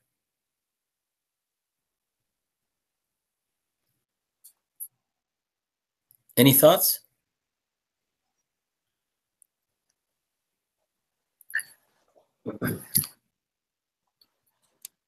I'm almost done, so bear with me another 4 minutes or so. Any thoughts? Is it simply the manufacturing process, and these are coming from specialized places, so you're paying for that? Thank you, Lynn. It's simply, yeah, the manufacturer, it's simply here you pay for 2 skin. That's simply what it is. Instead of putting the insulation, you manufacture this as metal wall with cheap metal, cheap facing. Not cheap, it's like not a sexy face to the panel as you will see later. There is one with a very nice look on the front. But here is like a, you know, not a scrap, but a cheap insulation, that's sandwich panel, but it gives rigidity, by the way, and it does have even more air tightness, water penetration tightness. They said they guarantee it for 30 years. And this is the other system, and I'm going to have a 3D for you. This is same system. Probably they beef up the insulation a little bit. That's better metal, okay? Because this one is not seen. You don't see it, so why make it sexy, right? This one is a very nice one. So these are, if I'm going to do a building out of metal walls, probably these are my 2 options here. I'm going back and forth, and again, no batt insulation in the cavity. The stud is outboard of the slab for expansion, contraction, and that's real beauty. That's a 3D of it on an HSS column, hollow structure steel column. Very nice details. Here it just tells you, you know, what kind of a more detail. It shows you, yeah, that's a rain screen because it's metal. It does not absorb water. So that's your rain screen. The vented air gap. Sometimes they put you know, the backer rods, guys. So it's still porous, it still allow air if they have to seal this, okay? If they have to seal this, because here you're gonna have probably kind of a metal to metal attachment, which is, you know, not that good. It's always better to have something cushy, but it's still kind of a breathable, so it allows the air to pass through. Just in case, if you wanna, you might have this cushion somewhere here or here or here. Okay, at different point, it doesn't have to cover the whole surface here, but it could be like points, like a legs or bumps, humps, whatever you call it, here, and here. It doesn't have to cover the whole area of the screw here, just in case they want to have cushion inside. Again, they make this out of a kind of permeable material, flexible, that allow the air to go. Different one here, just a different clips. Usually this comes at 2 or 3 inches thickness. I would rather go with 3 inches. This gives you 3 times 7, right? That's 21. That exceeds your ASHRAE and the correction factor. of 15.6. Here is the system. This is the same system here, the sandwich panel with the nice finish on the front, and it does come with windows, just in case if they cannot guarantee the window too, because they simply install it for you. So the window can come the same color, same thing, sort of an integrated window. And I am done. Questions? Good presentation. It's just brainstorming. It's not. I'm not promoting this. I don't work in sales, so. But it's absolutely. I love to see, a couple projects like this. It's your choice, but I'm just offering. I'm gonna offer. We're gonna talk about brick as well. Not the testing is just how. Probably how to create a nice, sexy elevations with a brick. I would call it this way. But you have all the options in front of you. This is just in case if you want to use metal wall systems in a cold climate like Michigan. It's one of the good systems as well. I'm not sure if they used this in the example that Trasha brought from LA, or they used something else. This nice Loha, I think, LOHA. Right. I'm not sure if they use this system or not. They do have a nice facade, but I'm not sure what it's made of. They just have a different climate. Yeah. Yeah. You cannot, like in my on-ground studio, I would not recommend this. I'm not going to give this lecture. Because you can have some treatments, alternatives, terracotta panels, which does have sort of a sand components which absorb the heat and kind of reduce the it's different, slightly different animal, probably same assembly, but slightly different animal here to retain the heat. We love to build with masonry, concrete, kind of a thermal mass material in the south. Precast would work. Eaves, but I don't like it, but there are a lot of buildings are employing this method, eaves. We try to avoid that. No, they have all the leverage, Mark. We were just they don't pay for that, so we'll teach you the right thing, and then if you have a frugal client, that's not your problem. You're still talented. You're still good designer. That's not your problem. So, but we're just here to tell you good practices. That's all. Right. Questions?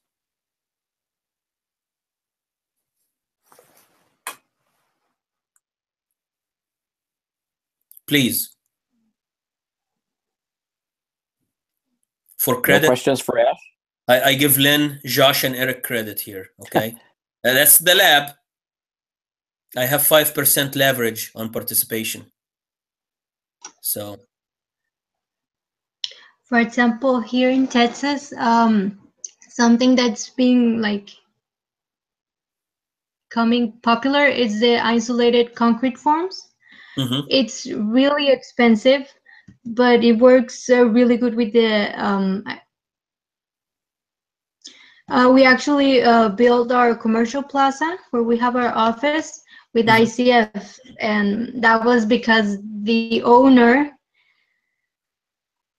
with it, and he decided he wanted his plaza. We're working on a project of 34 townhouses, and he wants them all to be ICF, since he saw very, very nice systems too, but it needs it needs a lot of routing for the electricity, Nancy, and the other fixtures. It's not an easy system. It's like with masonry in the Mediterranean. You just have to crack and dig and break a lot of the walls to get these pipes in. That's I mean, it has to be everything planned, so we can cast the concrete with all the pipings inside, or we have to break everything. We have to make we have to break the concrete so we can run the lines, and it was complicated, but the owner was pretty excited with that that system. They tried couple of this in Michigan here, and they filled the voids inside the ICFs with a closed foam insulation. Just a wonderful system, but it's just hard to work with in terms of the other trades that comes into the building and do the connections, electricity, gas, plumbing, mechanical. That's slightly hard with ICF, but absolutely it's good systems. I would love. I would go for it then, going with these eaves, and I love the genuine materials, brick, stone, something natural. That gives, of course, everything will be VE'd here, but again, we are trying to teach you a good thing. Value you get a value of the tuition that you pay for this class, having Mark and me here. Questions? Well, are there any other questions for Ash? Ash, I wanted to let you know that Paige had a family emergency, and she'll be joining me in about 5 minutes, and I'm going to have kind of a brief conversation with her, kind of a desk crit with her. You don't necessarily need to stick around for that. And then I wanted you to take note that Alexandra's returned tonight, and she's from the hurricane, so we have basically a full house tonight. Thank God. Thank God. Exactly. Okay, so well, I'll let Ash go. I will be sticking around for about 10 more minutes to wait for Paige. If any of you have any questions, just let me know. Just want you to know that while Ash was lecturing, I actually designed the building while he was talking. So if I can do it that quickly, I think you can do it that quickly. I'll give you twice as long. But really, I think it's kind of like I do drawings like this as a like Carmen did, the cartoon drawing, just to sort of show the relationships of things, and then you go back and test it against the site plan that Michael prepared for you, and you start to nudge and push and pull and tweak and tween it so that things are to scale, and pretty soon you'll have parking plan, residential unit plans, and you can start sketching it in 3D like yours truly did. So it can be done. It can be done very quickly. And the reason why we're trying to give you so many hello, it should be this way on the site plan, and the reason why we're giving you so little time to develop the plans and the massing is because, as you'll see when you look at Janelle Schmidt's piece here, there's a lot that you have to do to describe what it is that you've designed. And I want to calibrate the term in the semester to the extent that you can imbue your work with this data, with this research, with this sort of necessity. So that's why I want to coax this out of you, cajole this out of you quickly. But also, I think the benefit of doing that is that you'll learn that you can design a sophisticated building very, very quickly. And I think there's maybe a good lesson. at some point in your career, in some point in your LTU career, to learn just that, for what that's worth. So I'll let Ash go, and I'll let all of you go, unless you want to stick around for Paige's talk, and then I'll look to see, you can look to see the sign-up sheet go out at 9 o'clock Eastern time on Sunday morning, and I'll visit with you on Tuesday. I'll have another talk Tuesday before we get into the desk crits, and may I ask a question? May I ask a question, Mark? Oh, sure. Before you leave, where are they at right now? They still in conceptual? Because I'm sorry I missed that. I just came very from the studio from. So they I think some of them have put pencil to paper, but have been tentative about it. And I've been talking to them about how they would approach it, and then how I would approach it. And I talked to them about a myriad of things, but mostly to get them now, this week, this weekend, to really flesh out a concept that they can show us that they've done that vis-a-vis plans and maybe a massing study, just like I did here tonight. So, I mean, those are kind of the things that I'm expecting to see next week. Okay, thank you so much. Sure. Okay, everyone, I'll see you all later, unless you're here for Paige. Okay, have a good night. You too. Bye-bye. Thank you. Bye. Thank you. Bye.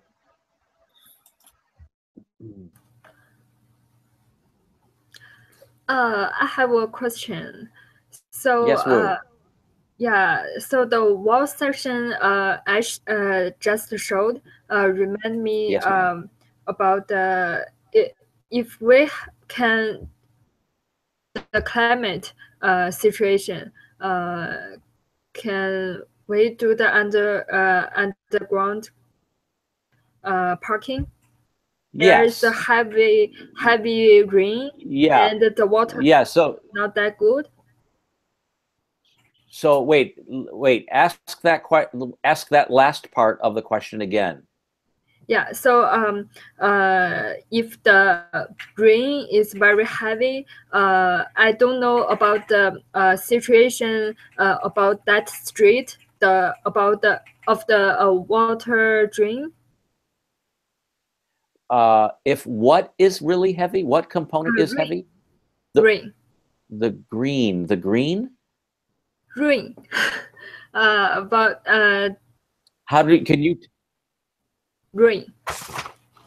Can you type that into the chat box, please? I'm sorry.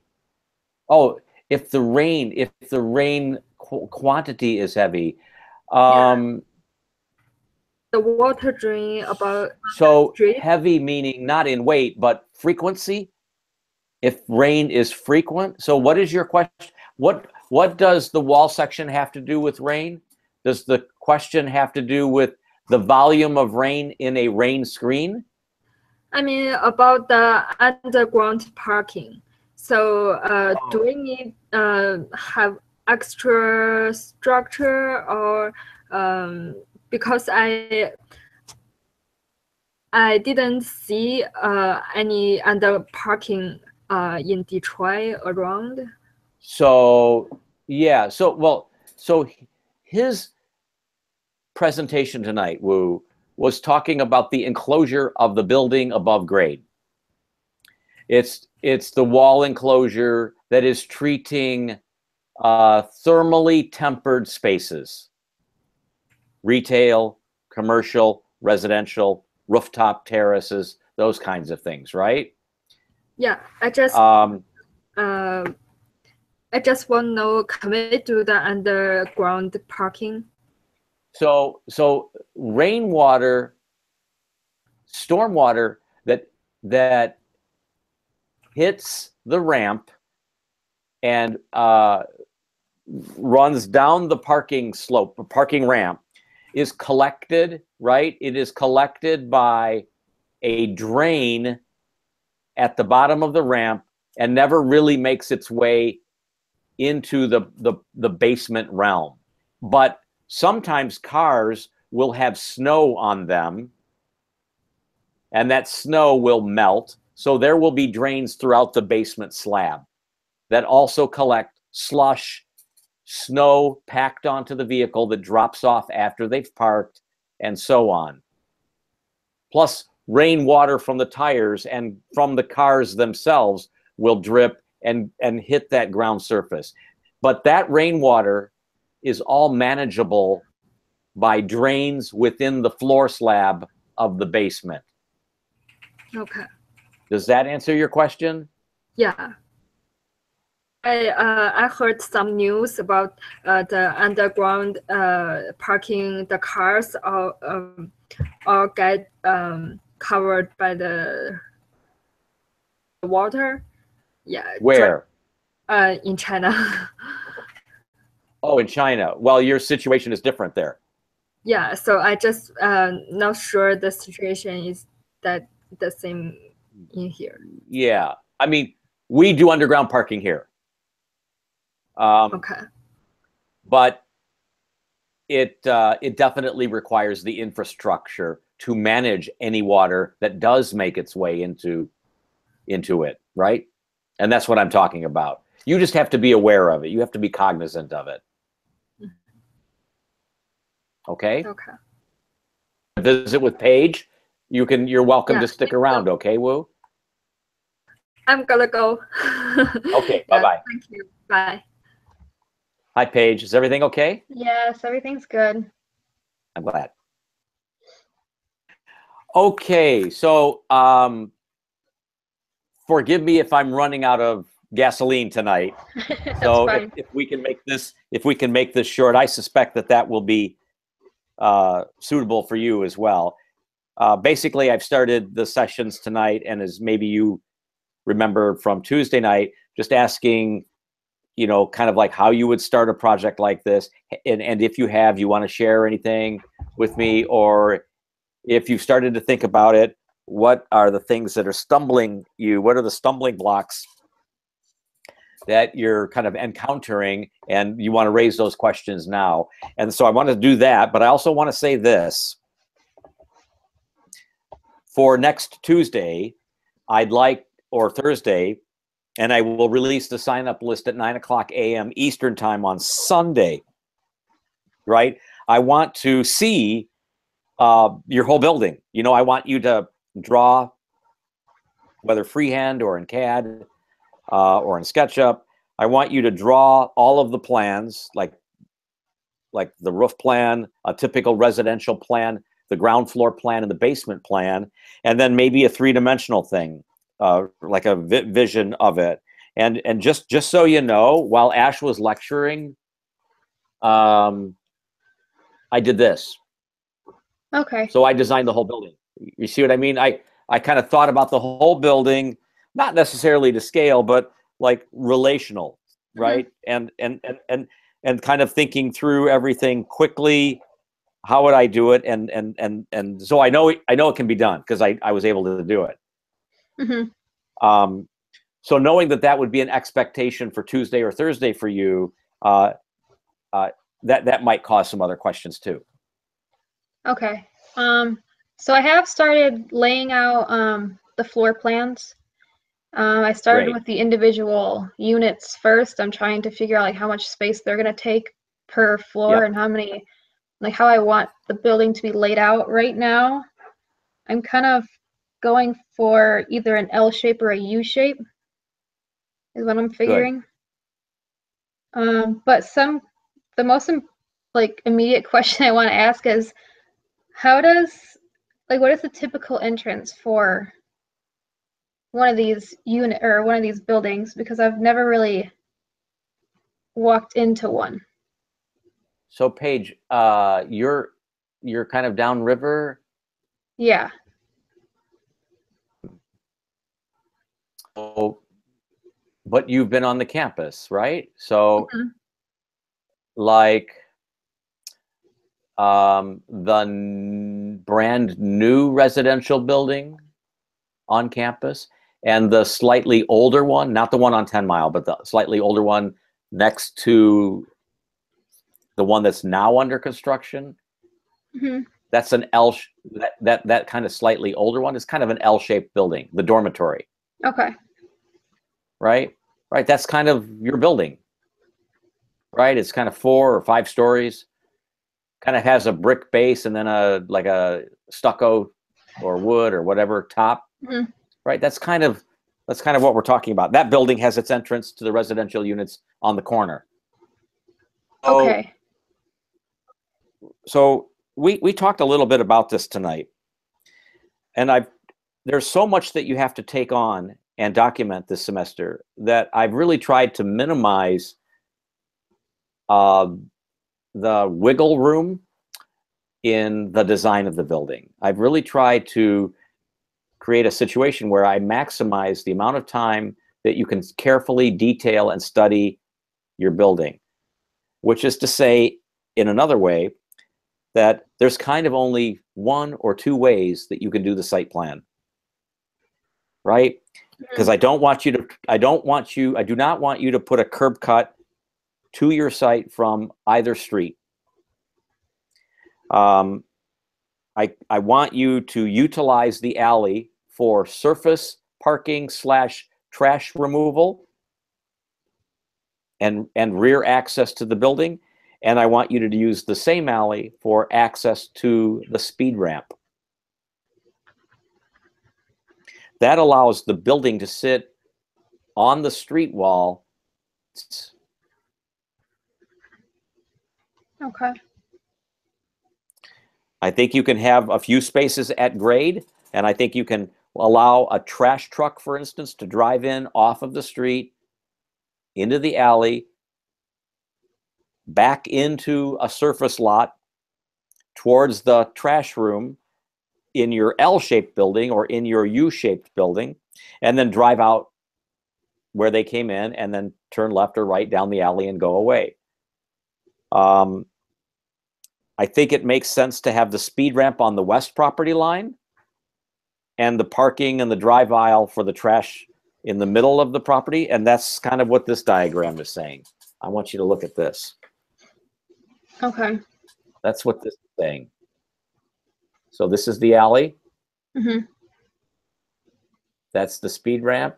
See that? I've even noted it. Yeah. And then I have some small amount of parking in the middle. I've got an L-shaped building. And the way that L-shaped building looks on top is sort of like that. Okay. And I did some arithmetic. You see those? Yep. So a C-shaped or U-shaped building is a great idea urbanistically, but I think if you do this in 5 floors, and you're trying to keep those units to the areas that we talked about for 1 and 2 bedroom units, you're only going to need around 12 or 13 units per floor. Okay. Unless you do like 14 or 15 units a floor and you do a lower building, which is entirely possible too. That's up to you. Okay. Yeah, because I was with my unit sizes right now, I was at about 4 to 5 levels. And what were the unit sizes? There was. You want to share those with? I have all the drawings on my other computer, but I have, for the 1 bedroom, I'm looking at a 24 by 30 typical, and that's about 720 square foot. And then I'm going to add another 200 square foot for the 2 bedroom. That's good. So it'd be 900 square foot. Yeah, that's good. Okay. They could be a little bit smaller, but that's good. I have no problem with that size. Okay. Listen to the lecture tonight, and Oh yeah, I always go back. Okay, and you'll want to go back to the individual desk crits. I covered a lot of territory tonight. Okay. Okay. Balconies, are they only for, can they be on any side of the building, or is that just for the street? So I had this long conversation about balconies. Each question tonight was a seemingly benign question, and they all had these incredibly ridiculous and elaborate answers. The question of balconies is a complicated one.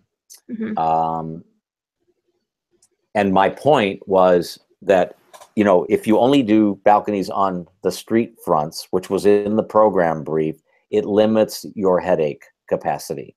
I'm Mhm. trying to keep things simple so that you can add complexity to the things that Ash is going to be requiring. Okay. But here's what I said. The question of balconies is not if or where, it's how.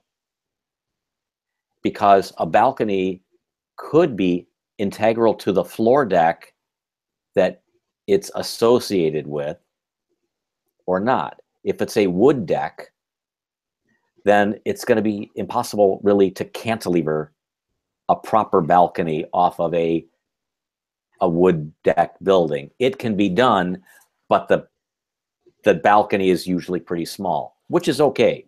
Mhm. If it's a concrete deck or concrete and steel decking on a steel frame, if it's precast as a balcony and cantilevered from the precast and steel frame deck, what happens is the deck, which is hanging out in the cold from November to January or February, is absorbing all of that cold air and migrating it into the living room Mm. that the balcony is associated with. So the question is, how do you do a how do you do a thermal break? So often you'll see on these old brick warehouses and old school buildings that have been renovated into lofts, or in these apartment buildings that are kind of new in Detroit, you'll see the balcony as a aluminum or metal, often like perforated metal to make it even lighter, thing that's hung by tiebacks. So it's hung from the outside. You've seen those, right? I call those like Yeah. hanging baskets, like, right? Mhm. So that's another way. That's an answer to the how. Okay. That achieves the thermal break, but it has a different kind of aesthetic, and you have to have an owner that's going to be comfortable with that. There's also the inset balcony, right? Which has two problems. Can you imagine what they are? One is daylight. It makes the living room darker because now the window for the balcony wall is in 4 feet or so from the normal wall. And then the floor of your balcony is above the ceiling in my unit. And so I got to detail the bejesus out of that thing so that that water in your balcony doesn't migrate into my living room and make us bad neighbors. Mhm. Right? So the inset balcony is great, but you got to be on your game when you're detailing those. Okay? Then there's the Romeo and Juliet balcony, which is kind of like me sticking my tongue out at you, you know, just a little bit. So the floor deck can be wood or concrete or metal, and it just sticks out 10 inches, 12 inches, 18 inches, depending on the deck. And it's got a railing around it, and you can open the French doors, and you can stand on the balcony and still be in the room, the French balcony. So that's another way. It doesn't really create the thermal break opportunity because the surface of the balcony is much smaller. Mhm. So, like all of the questions that I got tonight, the answers were just like that. Okay. The question, so, and these answers, and what I'm telling you all tonight isn't so much that you've got to detail it and draw it or document it that way. What I'm trying to accomplish here this semester, as we move into these buildings, is a more sort of holistic appreciation of how ridiculously complicated they are, but how much fun they are to solve. and you'll be better prepared to have these conversations with your owners and your developers and your builders if you're aware of the things that they're thinking of. Certainly, the contractor is going to be interested in schedule and cost. The owner's interested in spending less, but also getting the most for the thing that she's building. So your role is to sort of understand both of their perspectives and design something that's responsible and responsive to their needs. So my goal is to acquaint you with all of this stuff, to dizzy you a little bit, but also so that when you are in an office working, after you graduate, you're kind of like, oh, I remember moisture breaking balconies. This is an important question, and you can talk about it, and they're gonna go, oh my God, yeah, that's right. We have to deal with that. You know what I mean? Yeah. I don't expect that all this stuff is going to be there in your drawings because there's so much other stuff. I'm just trying to acquaint you with all of it. Okay. The next question I had is, are there lobbies at the entrance? Yeah. Okay. I was confused about that. There's a lobby. Okay. There's a lobby off of a street. Could be John R., could be the cross street. That lobby will be the address of the building, right? I don't think it matters which street it's on, but the lobby needs to be on the street. Do you remember the presentation I gave the other day with the yellow tracing paper drawings? Yep. The lobby had an airlock on the street wall, and it led to the vestibule had an airlock on the street wall, but it also had one at the rear because it was an L-shaped building, and it was located sort of at the hinge. And it allowed you to go from the street through the lobby, past the elevator, back out. Okay. So that kind of connectivity, I think, doesn't have to be straight. It can zig and zag, but that kind of connectivity is desirable. Because I think if you're parking in the back area, the one that I just showed you, you want to be able to get into the elevator fairly easily, because you might, as a resident, park at grade. Right? Because not all of your spaces may be accommodated down below. I don't know. Okay. So that detail that I showed you kind of like alludes to or suggests that, like this drawing here. So I had the lobby, you can see the note. I had the lobby on the street and it connects to that parking area. Do you see that? Yeah. Okay. You don't have to do it this way, but you can. I have no problem if all of your plans look this way on the ground floor. I've really tried to restrict you from doing anything else by the parameters of the program and the geometry and location of this site. I'm not so interested in innovation and originality on the first floor. I'm interested in the units. I'm interested in the architecture. But I'm more interested in you demonstrating your ability to tie all of this stuff in a comprehensive way as a final strong capstone project. Okay. For the parking lot, how many spaces should be designated per apartment? One. One, okay. The At program least, is right? 1-to-1. Okay. But the program also calls for ADA spaces as required. So if you look at the chat box from around 7 o'clock tonight, do you see that? No, I don't have anything from before I came on. Okay, so let me. So you need to, someone needs to go here, and they all saw this.